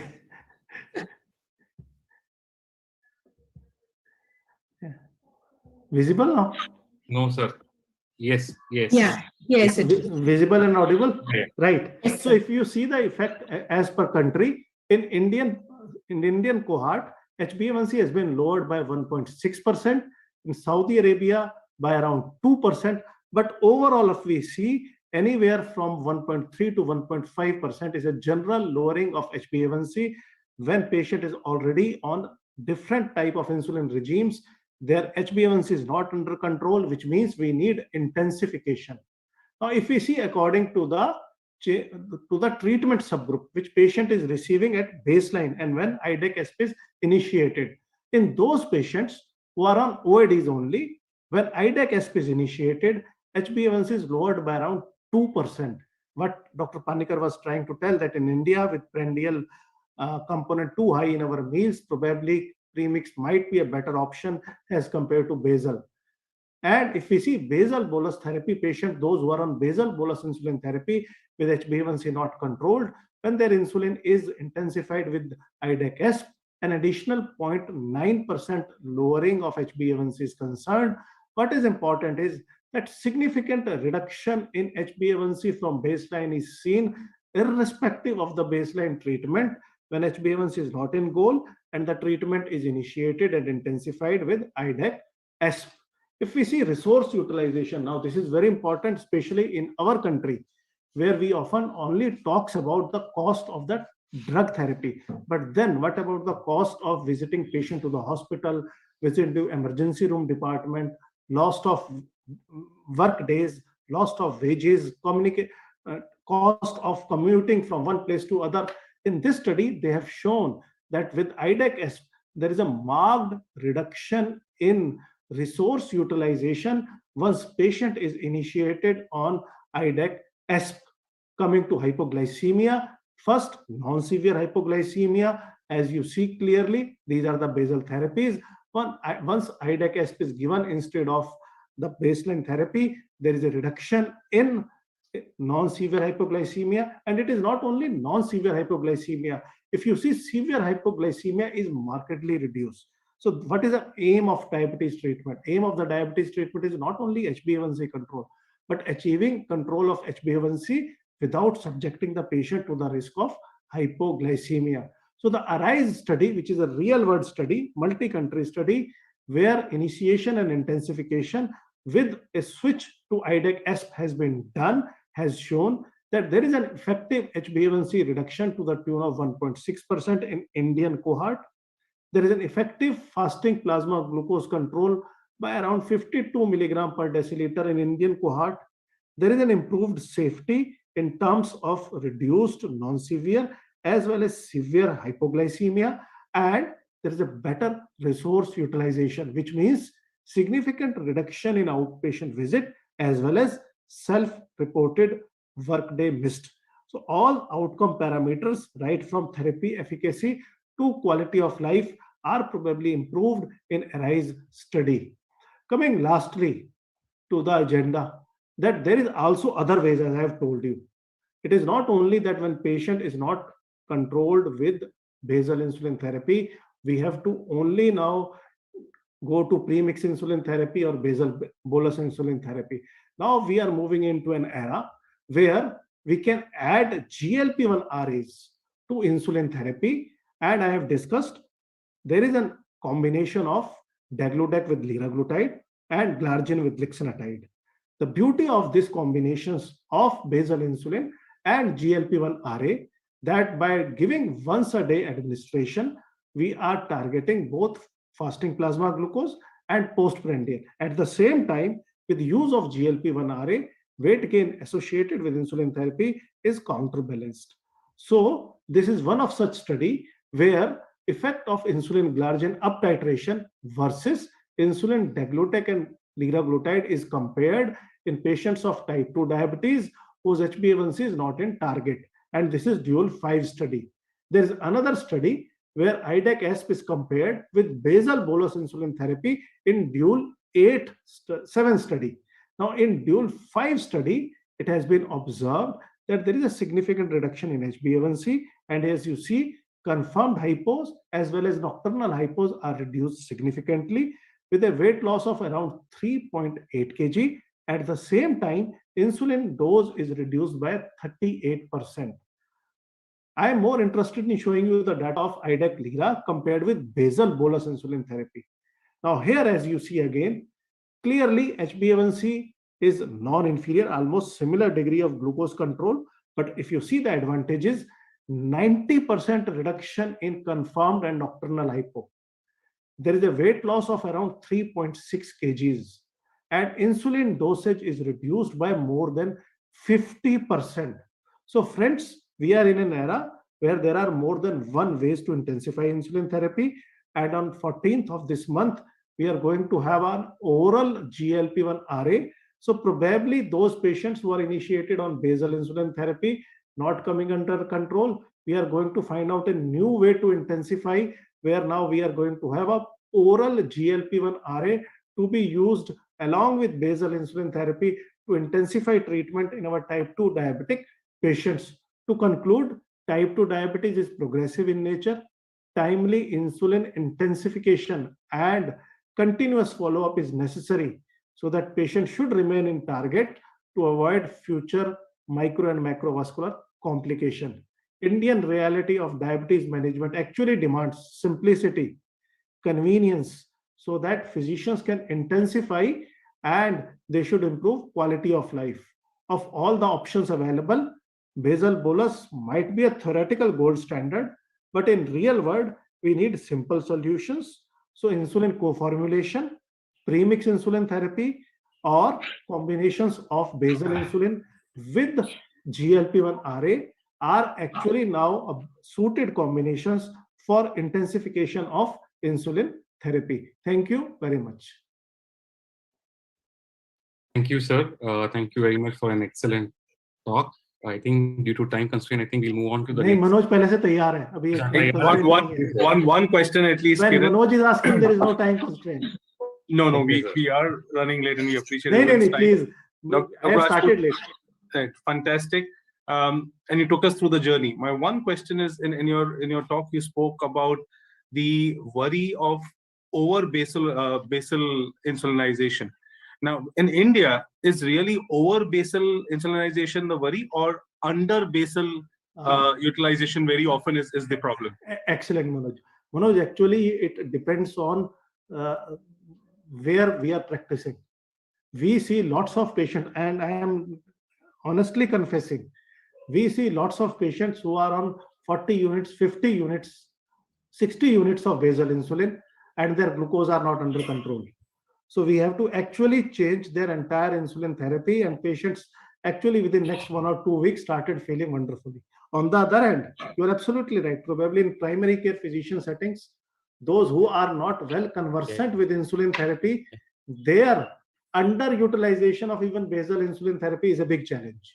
So like obesity and malnutrition, same is true for insulin therapy. We have both the problems at hand. We have over basalization problem as well as underutilization also. Thank you. Wisdom at its best. Thank you. Rajesh, Yes. Rajesh, as you said, I have a small comment, Manoj. Yes, sir. What Rajesh said is true. We have both. But more often than not, we start insulin late and escalate it even still later. Absolutely. People do not escalate it. So both the problems that exist in our country. So, I mean, the whole issue is to put the patient on insulin. The most convenient, we have brought on ourselves the guideline, the premix. If somebody wants to give basal, also it is all right. By hook or by crook, by basal or by premix, give insulin and bring down the blood glucose. It is going to benefit you. Thank you, sir. And I will just like to add before we end, and please do not stop only at initiating. What I have seen, the patient comes, insulin to chalu ho gayi, Doctor Sahab, and they have not monitored. They are not monitoring. We have to escalate. We have to escalate. We have to intensify. Thank you very much. That's what it is. We start late, escalate never, or very late. Correct. Absolutely correct. Yes. Could we Thank get you. to the next Yeah. session, could we? Sure. So we are well into the time travel of insulin. And after those two very comprehensive, complete, and importantly practical talks given by two of our stalwarts and our teachers, Dr. Professor Ashok Das sir, as well as Dr. Rajesh Rajput sir, sharing their expertise and experience as they brought out nuances of not only insulin initiation, but also insulin intensification and partly optimization. May I welcome our next two very dynamic chairpersons for the next session, and to introduce our next guru, and my warm pranams to Professor Dr. V. Mohan sir. So may I invite Dr. Alpana Sawani, who is a physician, diabetologist, consulting at her own private center, as well as SL Raheja Hospital, and Dr. Jaydeep Revale, who's a physician diabetologist at Dr. Revale's Diabetes Nutrition Care and Research Center at Satara.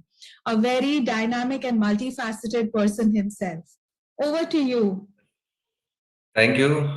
Thank you, Purvi. And so far, the journey of insulin discovery has been very interesting. And now we have no more than Padma Shri Dr. V. Mohan, sir, to take this journey to the next level. And it's my pleasure and privilege to introduce my Probably, Jaydeep, we can skip that since you're already behind time. Okay, People just talking, so I will take just 10 seconds. Yeah. I will not take much time. That's fine. So it's my privilege and honor to introduce my teacher, my mentor, Padma Shri Dr. V. Mohan. As sir has requested, I will not go into the details. So, so over to you, sir. So everybody is eager to listen to you. So, Thank you, sir. So let me first share my slides.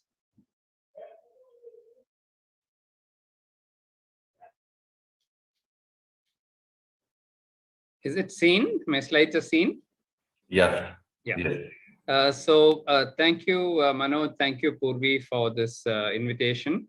It's always nostalgic to talk about insulin, particularly on the exact date, as Ian pointed out, to the day when the first human being received insulin in the world. I think it's a very nostalgic event, and I want to congratulate the organizers for thinking of this and event and inviting me. Also wish to thank Jaydeep for the kind words. In the interest of time, since we're already several minutes behind, I'll go through my presentation fairly quickly. And I would like to take off where Ian Bloomer left off, because he introduced the discovery of insulin. And as I very briefly mentioned when I was making a comment after his talk, until last year, actually, we did not know what happened in India. I don't know how these things get lost in India. But even my father, who had started, I'll talk about that, in the post-independence era, got into diabetes, knew very little actually about what had happened before. Several times I have sat with him and asked him, and he hardly knew anything. And I can't blame him, because in the pre-independence time, I don't think the British were actually encouraging Indian doctors to come and tell and so on. So it's kind of buried history, just like, everything is kind of buried under the, like in Mahabalipuram, when you go, you see one, a temple, but there are 6 more under the sea. So like that, the shore temple. So like that, I think is how history of diabetes in general and insulin in India gets buried. Since there's limited time, I'm not going to talk about the whole history of diabetes in India, but I'll just speak about the insulin.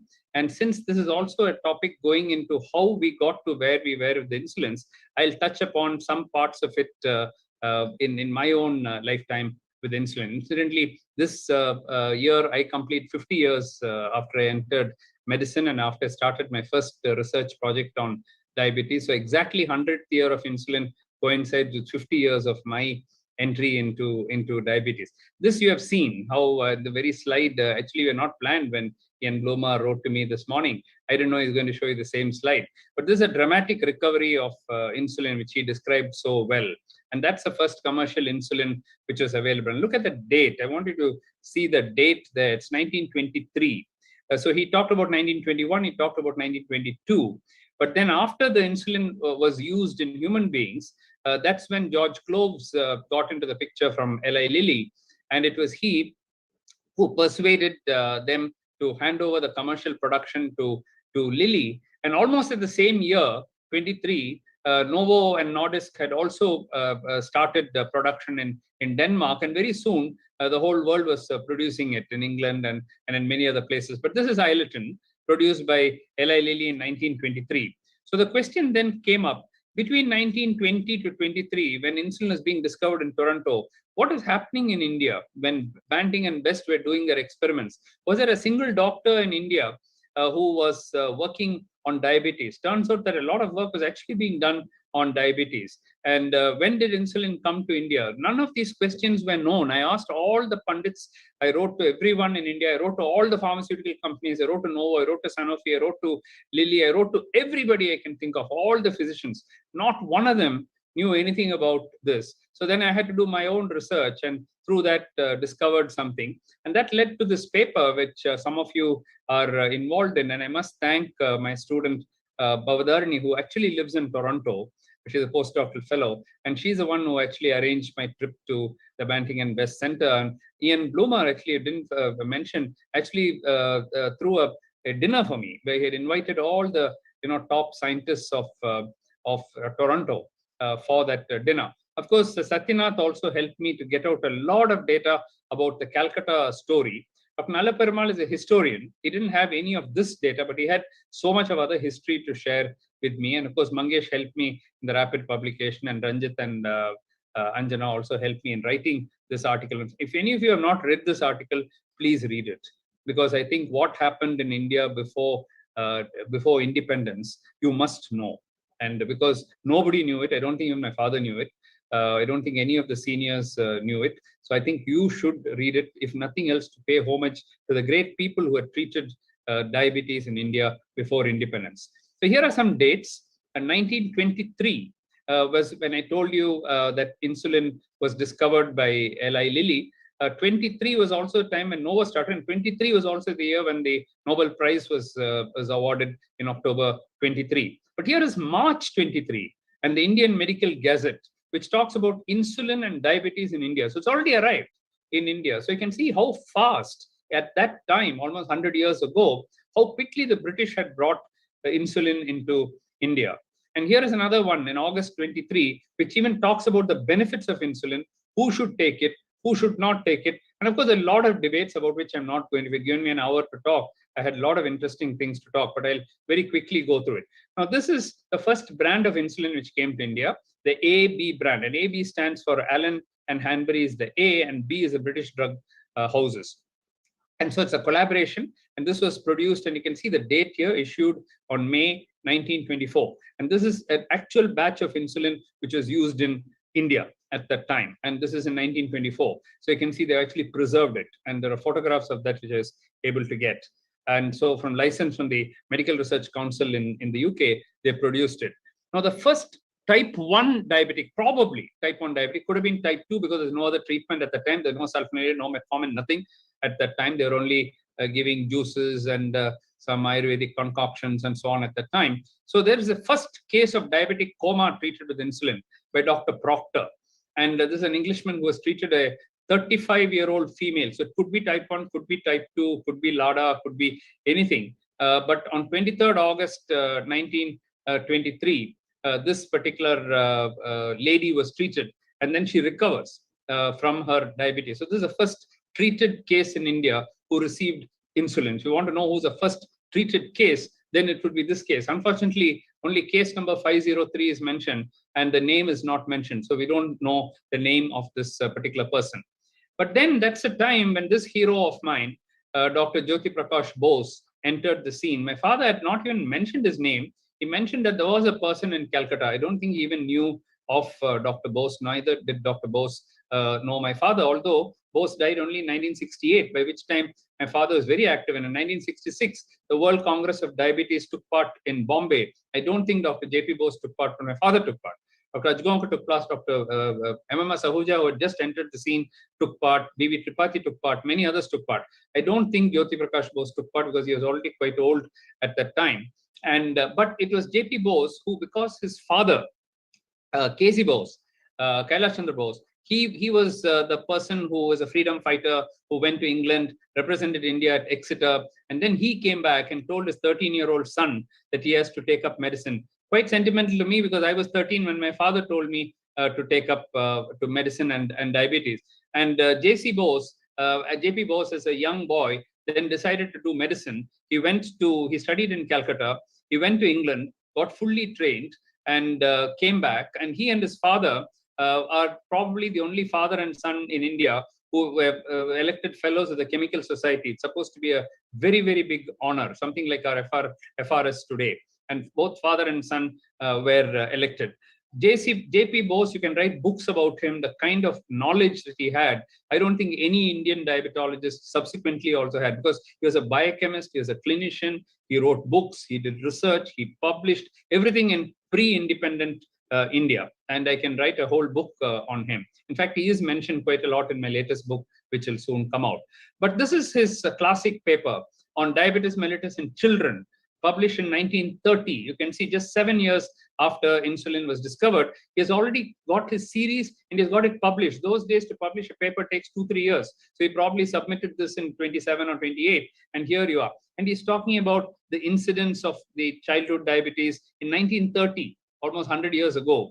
And there he mentions, in all humility, that the late Rai Bahadur UN Sen reported a case of diabetes 6 years. There was a definite history of diabetes in the family, and the child suffered from congenital syphilis. And the youngest case in my series was an acute case of diabetes in an Anglo-Indian boy. But he has not mentioned the names of these two. So these two probably had type 1 diabetes and they were treated.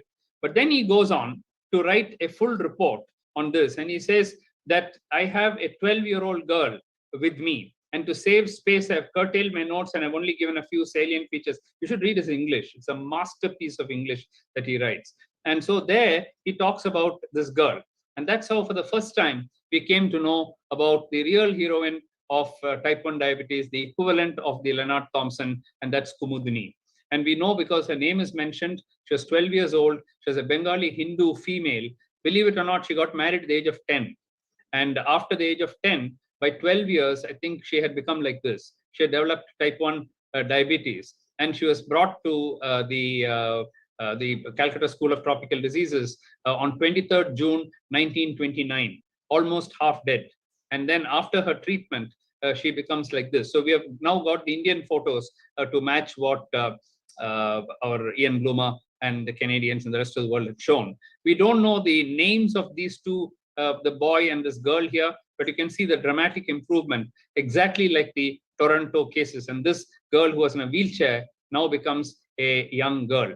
I'm trying to trace these people, but we don't even know their names. And so it's very, very difficult to trace. But I must say that I have traced J.P. Bose's granddaughter, both the granddaughters, and I've had chats with them, and they still remember their grandfather, how he used to wear a rose on his suit when he went, and every day the rose will come from the market, and he used to wear it. And he was brilliant. He was simply brilliant. He was excellent clinician, researcher, and so on. And I've got many stories about J.P. Bose. But all that actually changed in 1947. And in 1947, my father, who was meant to be a GP to the Maharaja of Chettinad, that was his first job that he got. While accompanying the Maharaja to Chettinad, the Maharaja died. And so he had no job. So he came back, and that's how the first diabetic clinic was started at the Stanley Medical College and Hospital in 1948. Officially recognized as the first diabetic clinic in India, but there was a clinic earlier in 1920s itself in Calcutta. And unfortunately, I think that closed down in that particular form. And then that my father had told me, there was a clinic which closed down, he told me. That's the only thing he knew about the Calcutta clinic. But then this later got upgraded into a clinic, into a department, and now it is a full-fledged institute for diabetology. For those of you who have not visited, you should visit this historic place. It's as important as going to Toronto and seeing Banting and Best to see where it all started in India, in Chennai. Now, when I joined him in 1971, these were the insulins which were available in India. We had plain insulin, we had Lente insulin, PZI insulin, NPH insulins. These insulins were made in Maharashtra and by Boots and from the license given from England, and but they were manufactured in India. They're mostly from bovine sources. Later, porcine insulin also came, but they were called as resulted in allergy, lipoatrophy, lipohypertrophy, insulin resistance, and antibody formation. These are early papers where in the 1970s and 80s, we were doing antibodies and showing that if you take these insulins, you develop antibodies. Then came the purified insulins, particularly the monocomponent insulin from Novo, which led to much less decrease in allergy and lipoatrophy. But even with animal insulins, there were problems because the Muslims would not take pork insulin, Hindus didn't like to take beef insulin, and still the allergies and the lipoatrophy and so on continued. When we even reported a case of allergy to monocomponent insulin, we even reported a case of allergy to it first came. Of course, most of those papers were then published in Indian journals. We didn't know how to write for foreign journals. These are all still when I was a student. MBBS and MD student. But you can see how we did the allergy testing and how we proved it. Then we also showed that after giving this monocomponent insulins, insulin antibody levels came 24,000 units, micro units per ml, coming down to 48, and 15,000 coming down to 1,000, and so on, 9,000 coming to 700. So you can see dramatic reduction in the antibody levels once you switch from these animal insulins to the purified insulins. Then came shocker, and this shocker came in 1975. I was just completing my fourth year at the time when I read this report, and what they showed was what will be the production of porcine insulin. This is what I'm showing here. If you keep extrapolating it, how many pigs can you slaughter to get insulin, and then what will be the world's requirement of insulin.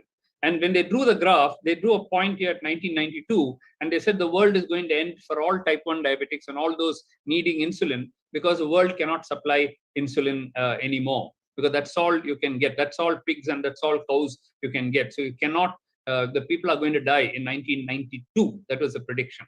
But then necessity is a mother of invention. And in 1981, to cut a long story short, human insulin was produced without any animals, and using the recombinant DNA technology, which is shown here. So using E. coli bacteria, one group of bacteria produced the A chain, the other group produced the B chain, and then they were combined by air oxidation to produce the first genetically engineered human insulin.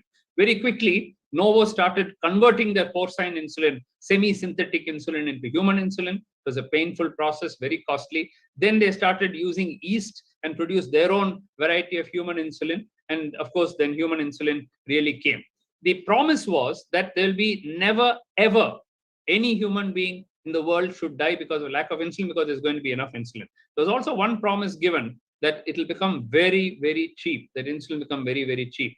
The second part of it still hasn't come true, because even today, even in countries like US, people have to are rationing their insulin because they cannot afford it. But human insulin also had its problems. As I showed you, the first case of human insulin allergy was reported by us in 1981. And then it also doesn't mimic the pharmacological or physiological, the role or profile of insulin.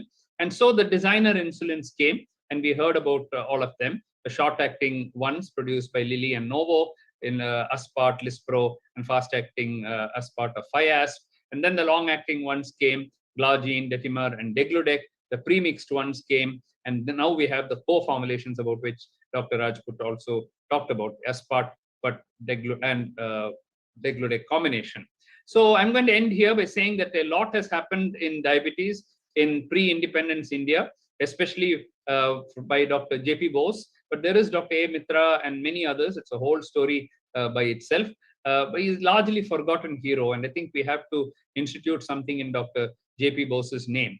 And then we had the crude AB insulins of 1924, but we have come a long, long way since then. And today we have pens, and we have pumps, and we have all kinds of ways to deliver insulin. And therefore, my plea in 2022 would be that we should aim for a complications-free India. We've got all the tools today.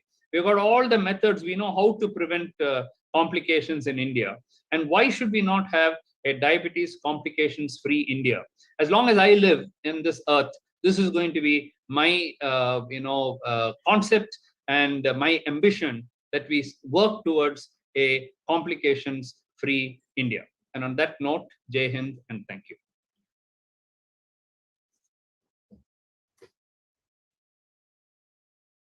Thank you so much, sir, for that extremely lucid talk. And it was amazing to listen to the history and the story of Kumudini. We've truly come a long way from 1923 to today, where we are using not dog insulin, not bovine, not porcine, but we are using designer insulins. Thank you so much for this talk. Thank you. Thank you. Thank you, sir. I think it was brilliant, nostalgic. You'll be happy to know that in the recent annual Congress of RSSDA, and prior to that, where we did the Kaun Banega Diabetes Ka Big Boss quiz, we actually in the virtual round did have Dr. J.P. Bose's image as well as Kumudini's for those who put in the contest. I remember that one was That's the only way to popularize it. Yeah. Manoj, I want to have only one question. Can I ask? This is very important for our country. Manoj, can I ask? Yes, sir. I mean, Jaideep and I just want to ask Mohan. I am convinced, but it is the impression, then absolutely foolproof research, that insulin started in time gives a longer life. When you have done longevity studies, do you find that those who are on insulin from the very beginning? When you remember that when you presented the paper for the first time, along with Martin Harris, I was there with you. This, Mohan, are you there? Yeah, I'm there. I'm here. I'm waiting for you to finish. Left, Yeah. I think. Go ahead. Can you say from your diabetes longevity studies and 100 years beyond diabetes, with diabetes, type 2 diabetes studies, do you find that people who take insulin in time and continue it live longer than the others? I'll answer that in two ways. First of all, the UK PDS was designed for that. So for 20 years, they gave only insulin to one group, and tablets followed by insulin when it failed to the others. And what UK PDS concluded, but it's a HbA1c which mattered and not what you gave. Because in type 2 diabetes, we have insulin resistance. And so just giving insulin to somebody with type 2 diabetes, that is why Gosal actually argues in 1929 or something, he argues and says there is no place for treating diabetes in India with insulin. And J.P. Bose hammers it at him and says, don't talk nonsense. You don't know about diabetes, so don't talk. So there is a place for insulin, and at that place, if we give it without delaying it too much, it is good. When we looked at our survivors with type 2 diabetes who lived up to 9500, many have never taken insulin. And they've been on sulfonylureas and penformin, metformin all their life, and they've survived for 40, 50, 60 years. So it's not insulin alone, to be fair. But if you don't control the diabetes, then you end up in all the complications. And the other point is about type 1 diabetes. We always say that if type 1 diabetes treated with 4 times insulin per day, they will live long. And I used to teach all my students, I'm sure Jaideep would have listened to this when he was there, saying that if you treat a type 1 diabetic with 1 or 2 times insulin, you'll produce a good human model of diabetic kidney disease or nephropathy in 10 to 15 years' time. Believe it or not, all the survivors who have survived for 60, 70 years took only 1 injection or 2 injections for the first 15 years. And yet they survived. So there's something more to it. The puzzle is not so simple. We can simplify it and say, all of you take 4 times a day, all of you keep A1C. There's no A1C when they didn't have even blood sugar testing at that time. And they all survived. So there are some genetic factors, some biochemical factors which are different in these survivors. They're lucky to be born with the right genes. So that is there. Not that they didn't look after themselves, but beyond that, there is something. A lot of people who looked after themselves who ended up in horrible complications. So there's something more to it. We've got the blood samples of all these people. We're trying to look at the longevity genes. We're trying to see whether we can find some new pathways in biochemistry which has protected them. That was my thought, Mohan. Thank you. Thank you. I think it's late, so I'll thank This has been one of the most riveting descriptions of the insulin journey in India. Very overwhelming. I think most of us had goosebumps. But sir, this is like the true culmination of your persistence, your passion, your purpose, and obviously the habit of delivering things with perfection. So thank you very much. We compliment you for enlightening all of us on this marvelous journey of insulin within India. Thank you. Thank you. Thank you. Thank you, sir. Bye-bye. We move on to our final session today. And yes, we are running late, but I'm sure all of you would agree that when you had such wonderful scientific sessions and such great discussions on the history and the time travel of insulin, I don't think any of us are complaining. Because we are beyond time. We are beyond time for this discussion. So kind of you, sir. Cannot limit us. Time cannot limit us. Right. We're genuinely blessed to have all of you with us here today. So we move to the final session, and with great pleasure, I must invite the three stalwarts of diabetes in India who are joining us as the panelists for today's discussion on the newer insulins. Yeah, that's me, and I'm moderating. I don't look like this anymore. And we move on to welcome Dr. Brij Makkar, who is the president-elect for RSSDI, the director at Dr. Makkar's Diabetes and Obesity Center, a known face and a mentor for many people across the country. He's a course director for the Cleveland Clinic Advanced Certificate course in diabetes. Welcome, Dr. Makkar. Thank you, Manoj. Good evening, everyone. May I have the next case? Great pleasure to welcome the Bada Bhai from Mumbai for many of us and across the country, Dr. Vijay Panikar, who's a consultant at the Department of Endocrinology at the Leelavati Hospital, ex-professor of medicine with KJ Somaya, ex-vice president for RSSDI. Many hats that sir continues to wear and enlightens a person with a large heart and a great practical knowledge, which I'm sure he will be discussing here, even when it comes to insulins and newer insulins. Welcome, Dr. Vijay Panikar, who's also authored the RSSDI recommendations for diabetes management and the in-hospital management guidelines in 2016. Welcome, sir. Thank you, Manoj. Thank you for a very kind introduction. You can proceed further. Yes, and Dr. S.R. Arvind, who is in Bangalore and has a great style to the way he's going to be doing this discussion. Today, he seems to be a little grounded in his background in Bangalore and not traveling around the world. He's a director and chief diabetologist at the Diacon Hospital, Bangalore, president of Diabetes India, president RSSDI in 2015-16, and multiple papers to his credit and great clinical acumen, of which the benefit we'll be taking in the next panel discussion. Welcome, all of you. We would begin this session for the newer insulins, and at this point, let me also thank everybody who's joined in and all the sponsors who are helping us.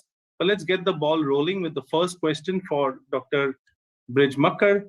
Dr. Makkar, amongst the various improvements in available insulins over the century, and you heard the journey that Ian first spoke about discovery, and then Dr. Mohan so wonderfully showed us the journey in India. What for you has been the most impactful and meaningful innovation in this entire journey of 100 years for insulin? Thank you, Manoj. I think at the outset, I must thank you for setting up this wonderful concept meeting. And I think I have listened to some of the best lectures today evening. Especially Dr. Mohan's was like amazing talk. I think it cannot get better. Now, as far as I am concerned, I think the major change that has happened or the major evolution that has happened in insulin therapy has been the designer basal insulins. Because before that, we were not able to get a good fasting control, and all the insulins that we used before that had some peaking, either during day or during night, depending on when they were used. And we were, always kind of worried about the Somogyi phenomena, hypoglycemia, and so on. And once we got glargine, after that, I don't think, we see Somogyi effects and things like that. And now with the, further improvements over glargine and things like degludec, I think things have changed. And unless we control the fasting first, we are never able to achieve a good glycemic control for patients on insulin therapy. So I think the most important change that happened was the advent of insulin glargine to control fasting glucose in clinical practice.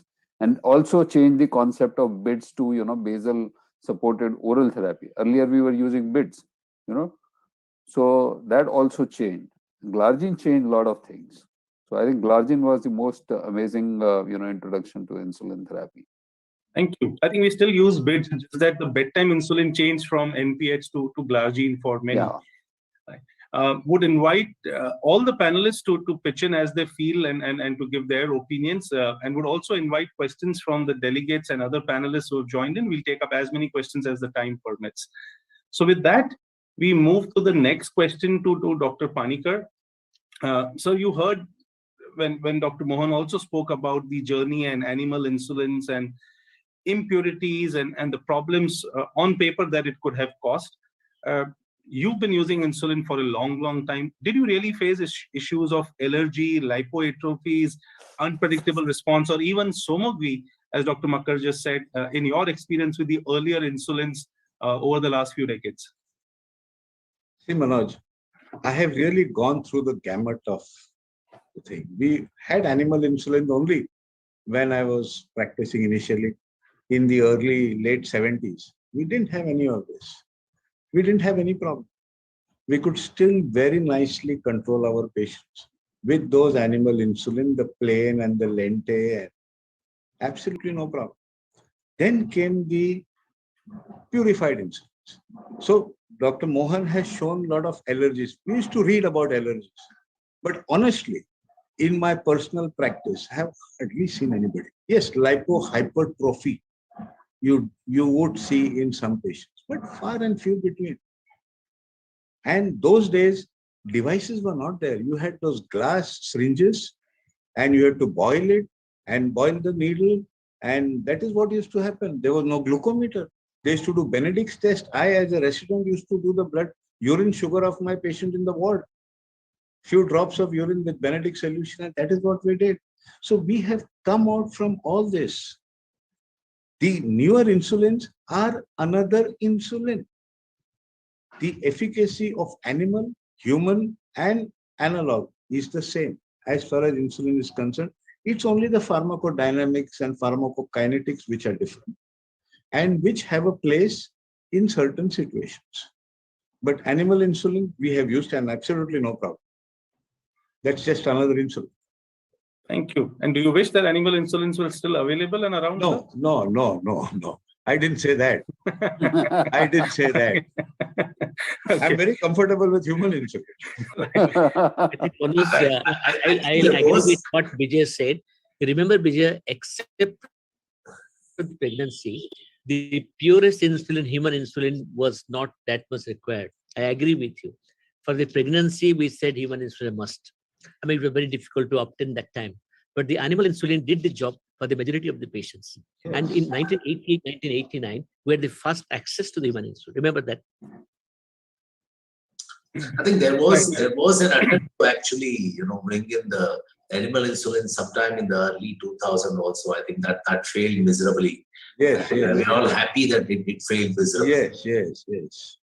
Right. I remember that, and I remember the meeting. I think it was many of seniors who were talking about that, and I let that be. Correct. In fact, Dr. Panikkar sir mentioned from boiling to other things. On the second part of this symposium, which is 18th, and I want to invite all of you to join us again. We do have a session where Dr. Sanjay Reddy would be speaking from boiling to connecting. So how we have moved from boiling syringes to the new connected that are there. And that's another session that we look forward to. We move to the next question to Dr. S.R. Irwin, who is the youth icon of the diabetology segment in India, who is a young at heart and a young man from Bangalore. Dr. Arvind, you heard the discussion earlier and some kind of a debate starting. Dr. Das spoke about the initiation of insulin, and then Dr. Rajesh Rajput also gave his comments. What, according to you, I mean, what insulin do you really prefer to initiate with? And what has really changed in your journey of use of insulin over the last few decades? Thanks, Manoj. Thanks for inviting me, and thanks for keeping the 3 brilliant youngsters and good-looking youngsters in the last talk and the last this one. And also a day when the last half an hour of the cricket match was missed because of this particular discussion. That's okay. I mean, jokes apart, I think The best thing that happened was the glargine bridge actually mentioned about it, and people had a lot of fear about hypoglycemia, dosage adjustments, and things like that. So I think with the advent of glargine, it kind of changed the scene. Even general practitioners realize that it's easy to actually initiate insulin, titrate insulin. And then later on, it also became easier to control fasting with glargine and also to actually intensify with the dosage adjustment that was taught. Having said that, well, there are many places where glargine was not available, so we have to accept the fact that 70% of India is still in the rural this one, and glargine was not available. It was expensive when it was introduced. A 30-70 combination still continued to be the main focus for the majority of the physicians because they were already used to it.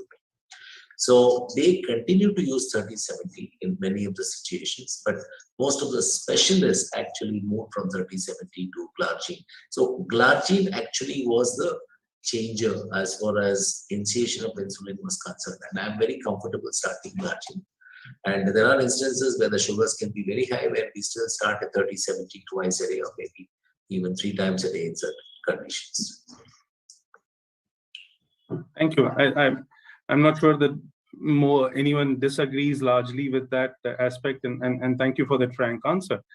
Gets me to the next question to Dr. Makkar, and let me just say that during our residency days, and I'm sure many others, to try and kind of bully over the newer residents or newer housemen at that time and to trouble them, one of the questions we would always ask was, when you're going to be using the mixing of 2 insulin vials in a syringe, the split mix regimen, really show us, what are you going to take first? In which one are you going to put the air first, and show us the right way, which one are you going to, extract first? And it used to always lead to some confusion. So the question to you, Dr. Makkar, is this journey from, split mix to pre-mix insulins to now co-formulations.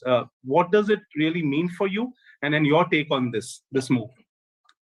I think, Manoj, this has been actually a tremendous journey. You rightly pointed out, when I was a resident, that time we were also using that split mixed, and we were using lente and ultra lente and semi lente and regular. And, we were doing that Benedict's test to look at the sugars.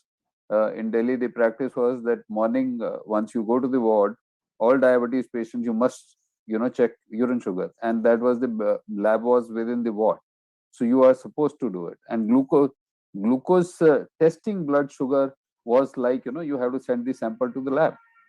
So this was a really difficult thing, and those times we were using that mixing of insulin. But now things have become so convenient.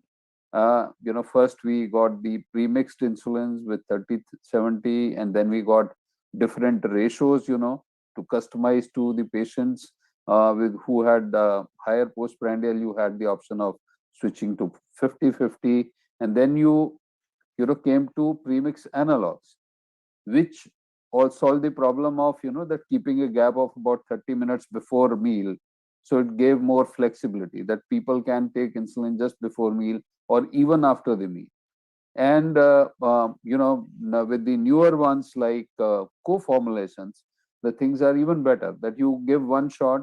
If you are person is having one large meal, you can give the one shot before that meal, gives you a basal dose and covers the postprandial spike also. And I don't know what has been everybody's experience during the last COVID peak. Every single day we had patients who had sudden shoot up of glucose levels because of the steroid therapy, and now you can't put them on basal bolus and wait for next 4 days to get the things right. So we use quite a bit of 50-50 premix analogs thrice daily right from day one, targeting both fasting and postprandial, and we were able to do it faster. So now you have actually a full basket of insulins, and you can use insulin which is right for your patient. And maybe you can use 2 different insulins to customize to your patient requirement. So we are now in a situation, we have a good menu of insulins, and we can make choices depending on what patient requires and what patient wants. So I think the things have changed tremendously, and we are certainly in best of shape as far as the insulin availability is concerned, short of getting the oral insulin pills. I think that's the only Great. thing that is missing. Sure. Thank you. Thank you. So Dr. Das mentioned about use of human insulin preference in pregnancy. And I must remind everyone that we have a complete session on insulins in pregnancy on 18. Do join us for that. Dr. Makkar mentioned about insulin usage during COVID times. We have a specific talk on that by Samit on 18. So do join us. Dr. Makkar, you mentioned about the different ratios. There were actually, if I remember right, there was a 40-60 also available in India. I think That was time by there was Lilly. 10-50 also. 10-50, 40-60, 30-70. All ratios became available. But the most commonly used were only 30-70 and 50-50. 50-50 That's later, why right. insulin, those actually Lilly never got those stocks utilized. They expired in their godowns. Right. So I think after that they discontinued that. They did. Dr. Panikkar, sir. So we're hearing about these different aspects on insulin. If I have to ask you, what is your ideal insulin preparation? What is lacking? If you had to wish for a better insulin for today, what would you really want? What I would want ideally, I'm a very let's have something which will generate insulin in the patient itself. Depending on the sugar requirements. Yes. But we have something known as a smart insulin, which is in the pipeline, where you inject and it senses the blood glucose and accordingly releases insulin. But these are all in the future. Today, what I would look at and what Dr. Mohan very nicely said, when the human insulins came, with recombinant DNA technology, it was that you will have an unlimited supply of insulin available in the world at a cheaper rate. But unfortunately, that word cheaper rate went away and it has become extremely costly. So these designer insulins are beyond the pocket of most of our patients. This is the honest truth.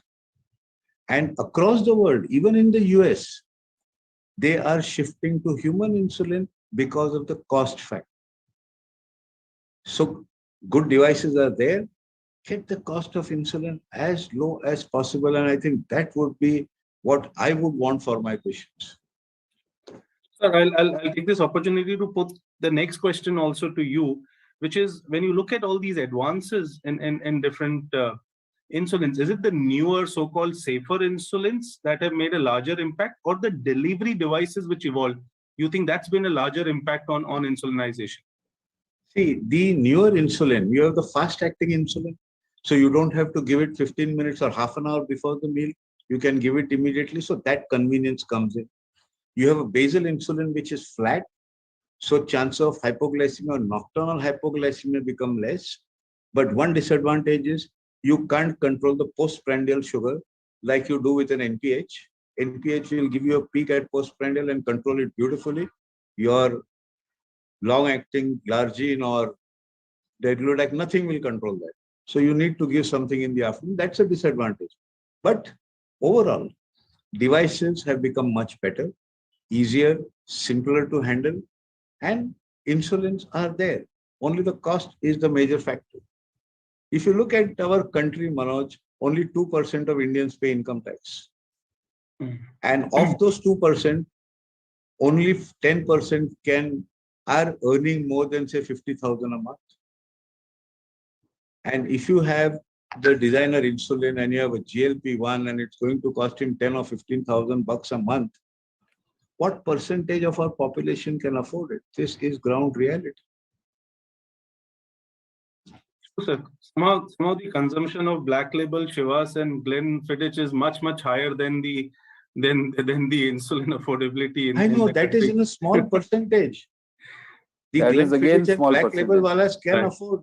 But sir, on that note, I would just like to add that with the advent of biosimilars and now improving availability of biosimilars and their standardization and all kind of data that we have seen recently, Biocon's biosimilar became interchangeable also. By FDA, it got interchangeability status. So we all do have a these talk are, on that as well yeah. on 18th. So Yes. these things are going to help a great deal in bringing down the cost also. Correct. And better availability. Now you see, this even US pharmacies, they have opted for taking this insulin.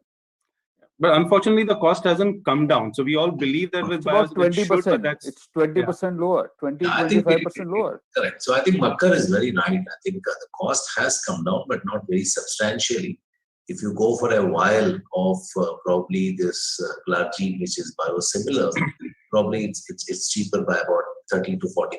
But Yes. in a pen device, it's still about 20% less. And the prices are fixed by Government of India. So I think it's very difficult to talk about it. But I think you must take the point of Dr. Vijay Panikar. Still, it's an expensive thing because it's not just diabetes, it's not just insulin, it's not just OHAs. The patient is also taking antihypertensive, drugs for lipids, and so many other things. And the average cost is actually coming to anywhere between 38 to 45,000 rupees annually for their checkup and drugs and other medications. And this is patients who come and see we guys, and it's not even expensive places. So if they go to more expensive places, it's going to be much higher. So we have to keep the cost in mind. I think that's a point that Vijay Panikar was trying to enforce, and we have to accept that as an important thing in India. No, I think cost has to be kept in consideration in all patients. Yeah. If you look at the last data, 2020 statistics, the average per capita income is about 1,30,000 rupees per capita household income. And the average cost of diabetes care state-wise varies between 7,000 rupees to 12 or 14,000 rupees. And this is when you are using generics and all that stuff. So even at that rate, almost 10% of the household income goes for diabetes care, which is a huge expense with using the cheapest of the options. I see the President-elect of RSSDI, the Vice President of RSSDI, the President of Diabetes India, all discussing this, which means we are looking at a white paper in the near future telling the government of India to bring down the cost of insulins for sure. Which lets me get to the next question to Dr. Arvind. We spoke about premixes, and we do have a session again on 18th on is India still a premix country? A lot of physicians here do have a preference for the high mix, the mix 50s, because of the high glycemic index food. What is your thought on that? How relevant should the choice be more for the high mixes over the low mixes in India? I think the initiation is very clear, it's with glargine, but then later on, if you have to use it twice a day, I think 30-70 definitely seems to be doing better. And geographically, India changes every 100 kilometers. The way in which you eat, your language, your habits, it changes so much. There are families where they have a huge breakfast, and there are families where they have huge lunch and dinner. I think you need to just choose your patients. I think 30-70 at this point of time, I think is ideal for a normal person. But if you want a very tight glycemic control, especially post-breakfast, post-dinner, etc., and in pregnancy, I think a 50-50 combination would be a right one there. So I use my 50-50 in some type 1s and most of the pregnant ladies who have diabetes. But 30-70 generally, I think is a much preferred one because your hypoglycemia is less. Even if you delay lunch, the chances of hypoglycemia comes down with the 30-70. Thank you. There's been some papers on... Yes, sir. Please. May I add? I think I fully agree with Dr. Arvind, but there are certain circumstances where people have a heavy breakfast and go for work, and then they have just a snack in the office, and they come in the evening. In such cases, 50-50 would be the ideal. So I think you have to choose your patients. Exactly. You have to choose your patients. Very right. Yes, absolutely. I think the house here largely is on the low mixes, but specific place for high mixes. I tend to use a lot of that, especially for patients who are waiting for surgery, where you're using it short term for cataracts and other ones. Essentially helps in getting the control faster. But as you said, it's all individualization. It gets me to the next question to Dr. Makkar. In the recent years, sir, we've had availability of concentrated insulins. So, there are two types of concentrated ones. One we've seen where it becomes, 300 and above, which is changing the pharmacokinetic properties. But then you had the other ones, the U200 ones available for short acting and others. Do you see a place again in India for the concentrated insulins available? See, I don't know. I can share my own experience. In India, I don't, in my, patient, the pool that I have, I don't see many patients requiring insulin more than 40 to 50 units on daily basis. Very few patients require, more than that. And of course, something like U200 offers the advantage of reducing the volume of the injectable in, injection size, smaller volume going and lesser pain. But with the U100 also, U40 was a big challenge. Now with U100, the volume came down by almost 60%. After that, if you're using something like 20, 24 units morning and evening, usually it has not been a big challenge. With something like U200, regular insulin, I didn't find much change. I used it certain, in some of my patients, but change from Glargine U100 to U200 or U300, that actually changed a great deal because it changed the action profile. It gave a flatter action profile. It changed the duration of action so that, tailing effect of the Glargine that was seen is much less. It is practically over. So the fluctuations in the basal level of glucose that you were seeing earlier in some of the patients are kind of gone. And of course, the pen has more dosage now, so it can last longer. So that has been important change. But U200, somehow my experience is very limited. I would like to have Dr. Panikkar and Dr. Arvind also give their opinion on this. Sure. Anybody also share their thoughts on the U200? I completely agree with what Dr. Makkar said. And one of the problems we had was there was only one company which came out with U200. So it was a very uncomfortable feeling because the insulin was not really recognized by the FDA. It was not interchangeable. So biosimilarity changed from batch to batch. And PKD, PD was also not different. Yeah, that's right. So I think batch to batch, there was a lot of variation with that particular insulin. So I don't want to go into the details of that. And then there were also... And no price benefit. If there was some price benefit with that, maybe then people may have adapted a little. And they were giving the free pens. And what some of my patients had done, and this was actually a big concern, was, they would get the free pens from that company and then use the cartridges of the other companies, completely forgetting the fact that that pen was meant for U200 and the insulin that they were using was actually for U100. So I think there must be some kind of a uniformity, and RSSDI Diabetes India should actually work together and then try to put forth these things that we must have some kind of a standardization over a period of time. Sure.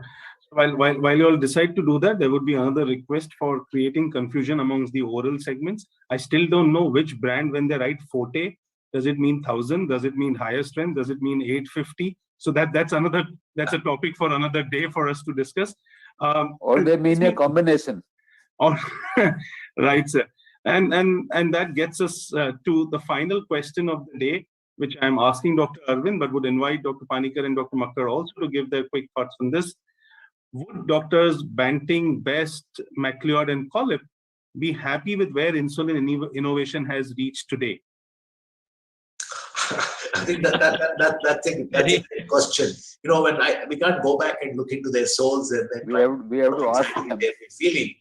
But then on a very hypothetical note, I think, the journey has been great. I mean, from their discovery to what we have today, it's been 100 years. The journey has been great. But then, as Dr. Panikkar said, we still don't have an insulin which can take care of all the problems of majority of our patients. So it is still going to be a mix and match.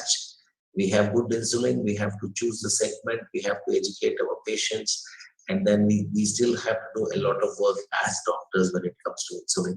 So will Banting and Best be smiling? Well, I don't know. I mean, they must be wondering, what the hell are you guys doing? 100 years back, we discovered insulin and you guys haven't still figured out how to get the best out of us. So I think I leave it to Makar and I leave it to I think Panikar. at least on one note, they will be very satisfied that they initiated a journey which has been very, very exciting and still continues. Perfect. And the enigma is yet to be solved.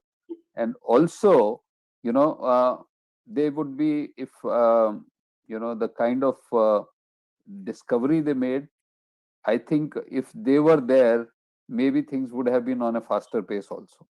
Manoj, I can tell you one thing, whether they are saying something or not, I every day thank them. Because of them, I have a life today as a doctor. Of course. So which tells us that don't undermine the medical capabilities of orthopedic surgeons or surgeons in general. You don't know, they can come out with miracles like insulin. Yeah. Thank you. I think it's been wonderful. I have enjoyed this entire session this evening. I just want to say one question to ask. Has any one of you used small doses in the COVID times to tackle the severe hyperglycemia along with the steroids? So I've been using it. I've been using very small doses of 4 to 6 units. Basically, just to counteract the action of the steroids. I use it pre-lunch, and this is in newly detected diabetics during their hospitalization. A very small dose, 6 to 8 units. Add an OHA, and then once they're out of the hospitals, they're absolutely fine. But we still don't have a data, and then to prove that, okay, that's the best. I think Manoj said he will discuss it on the 18th. Sir, I think we all experimented with all kinds of insulins and regimes during this period.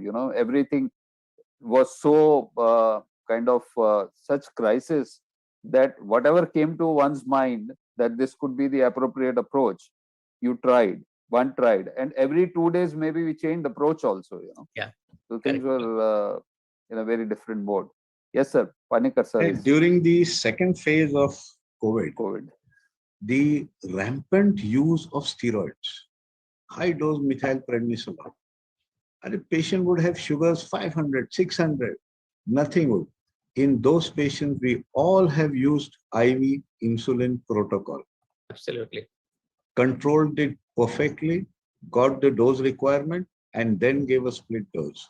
Sir, we had patients who were at home, not getting bed, not getting oxygen, sugar levels in 500 and 600. That is a different situation. Nobody to take care of them. So we were giving demo on WhatsApp video that this is the pen, this is how you use, pre-mix 50-50, starting at 20, 30 units 3 times daily was a big challenge. We were scared, what we are doing may not be a good thing to do. But God has under been the kind circumstances, I think what you did was the best. Yeah, I think God had been very kind. Most of the patients, we could be managed. Brilliant. Again, don't have enough words to thank all of you who joined in and shared your experience, your expertise. Big hand for the panelists. Wonderful. Absolutely, sir. All the three, Arvind, Breach, and Vijay. Done excellent. Thank you, sir. And we must thank Manoj for this, great idea of 0 to 100. Manoj and Purvi, of course. Don't forget. When we say Manoj, actually, force behind Manoj is Purvi only. Absolutely. It's everybody here who has joined in, who supported this. We are fortunate that we could manage to get all of you to do this in the last 3 days that we thought of 11 January and its importance. And I think this will remain historic and in our minds. Would request all of you to join back again on the 18th. May I request the backend team to show our sponsors banner also before we move to the yes. So I think these were our sponsors who helped us and continue to help us for the next session. And let me finally hand it over to my colleague, Dr. Mikhil Kotari. Can we have Mikhil's CV also? Right. I also request everyone to switch on the videos so we can see the lovely faces. Yes, and Mikhil is a consultant diabetologist here at Mumbai, and we must applaud the efforts both Dr. Mikhil and Firdaus are putting in as even COVID warriors over the last 1.5 to 2 years, continue to do that. Besides their work in diabetes, they still continue to work in the COVID segment. So thank you both of you for being here. Over to you, Mikhil. Thank you, sir. Thank you so much. Good evening, everyone. It is such an honor for me to get the opportunity to thank all you dignitaries. On behalf of the Mumbai Diabetes Care Foundation, I would like to express my gratitude to all the esteemed speakers, Dr. V. Mohan sir, Dr. Ian Bloomer, Dr. A.K. Das sir, Dr. Rajesh Rajput sir, Dr. Manoj Chawla sir, Dr. Brij Makkar sir, Dr. Vijay Panikar sir, Dr. S.R. Advin sir. Also, the chairpersons and everyone involved in the success of this program. Dr. Purvi Chawla, Dr. Lutika Purohit, Dr. Sonali Bhujani, Dr. Kiran Shah, Dr. Reshma Suvani, Dr. Alpana Suvani, Dr. Jaideep Rewale. I would like to express my gratitude to all the esteemed delegates of the webinar for their presence and contribution to making this webinar a great success. Lastly, but not the least, the sponsors, Sanofi, Novo Nordisk, Biocon, Cipla, BD, and the organizers, IJCP and RX Events. Thank you, everyone, once again, for making it a great success. We look forward to seeing you next week. Thank you. Thank you. Thank you, Michael. Thank See you, you all on everyone, and good Thank night. you. And have a wonderful evening. Thank you, Purvi. Nice seeing all of you. Dr. Makkar, Arvind, and Dr. Pleasure meeting you, sir, again. Thank you. Please, Always. thank you very much. Good night, everybody. Thank you. Good night.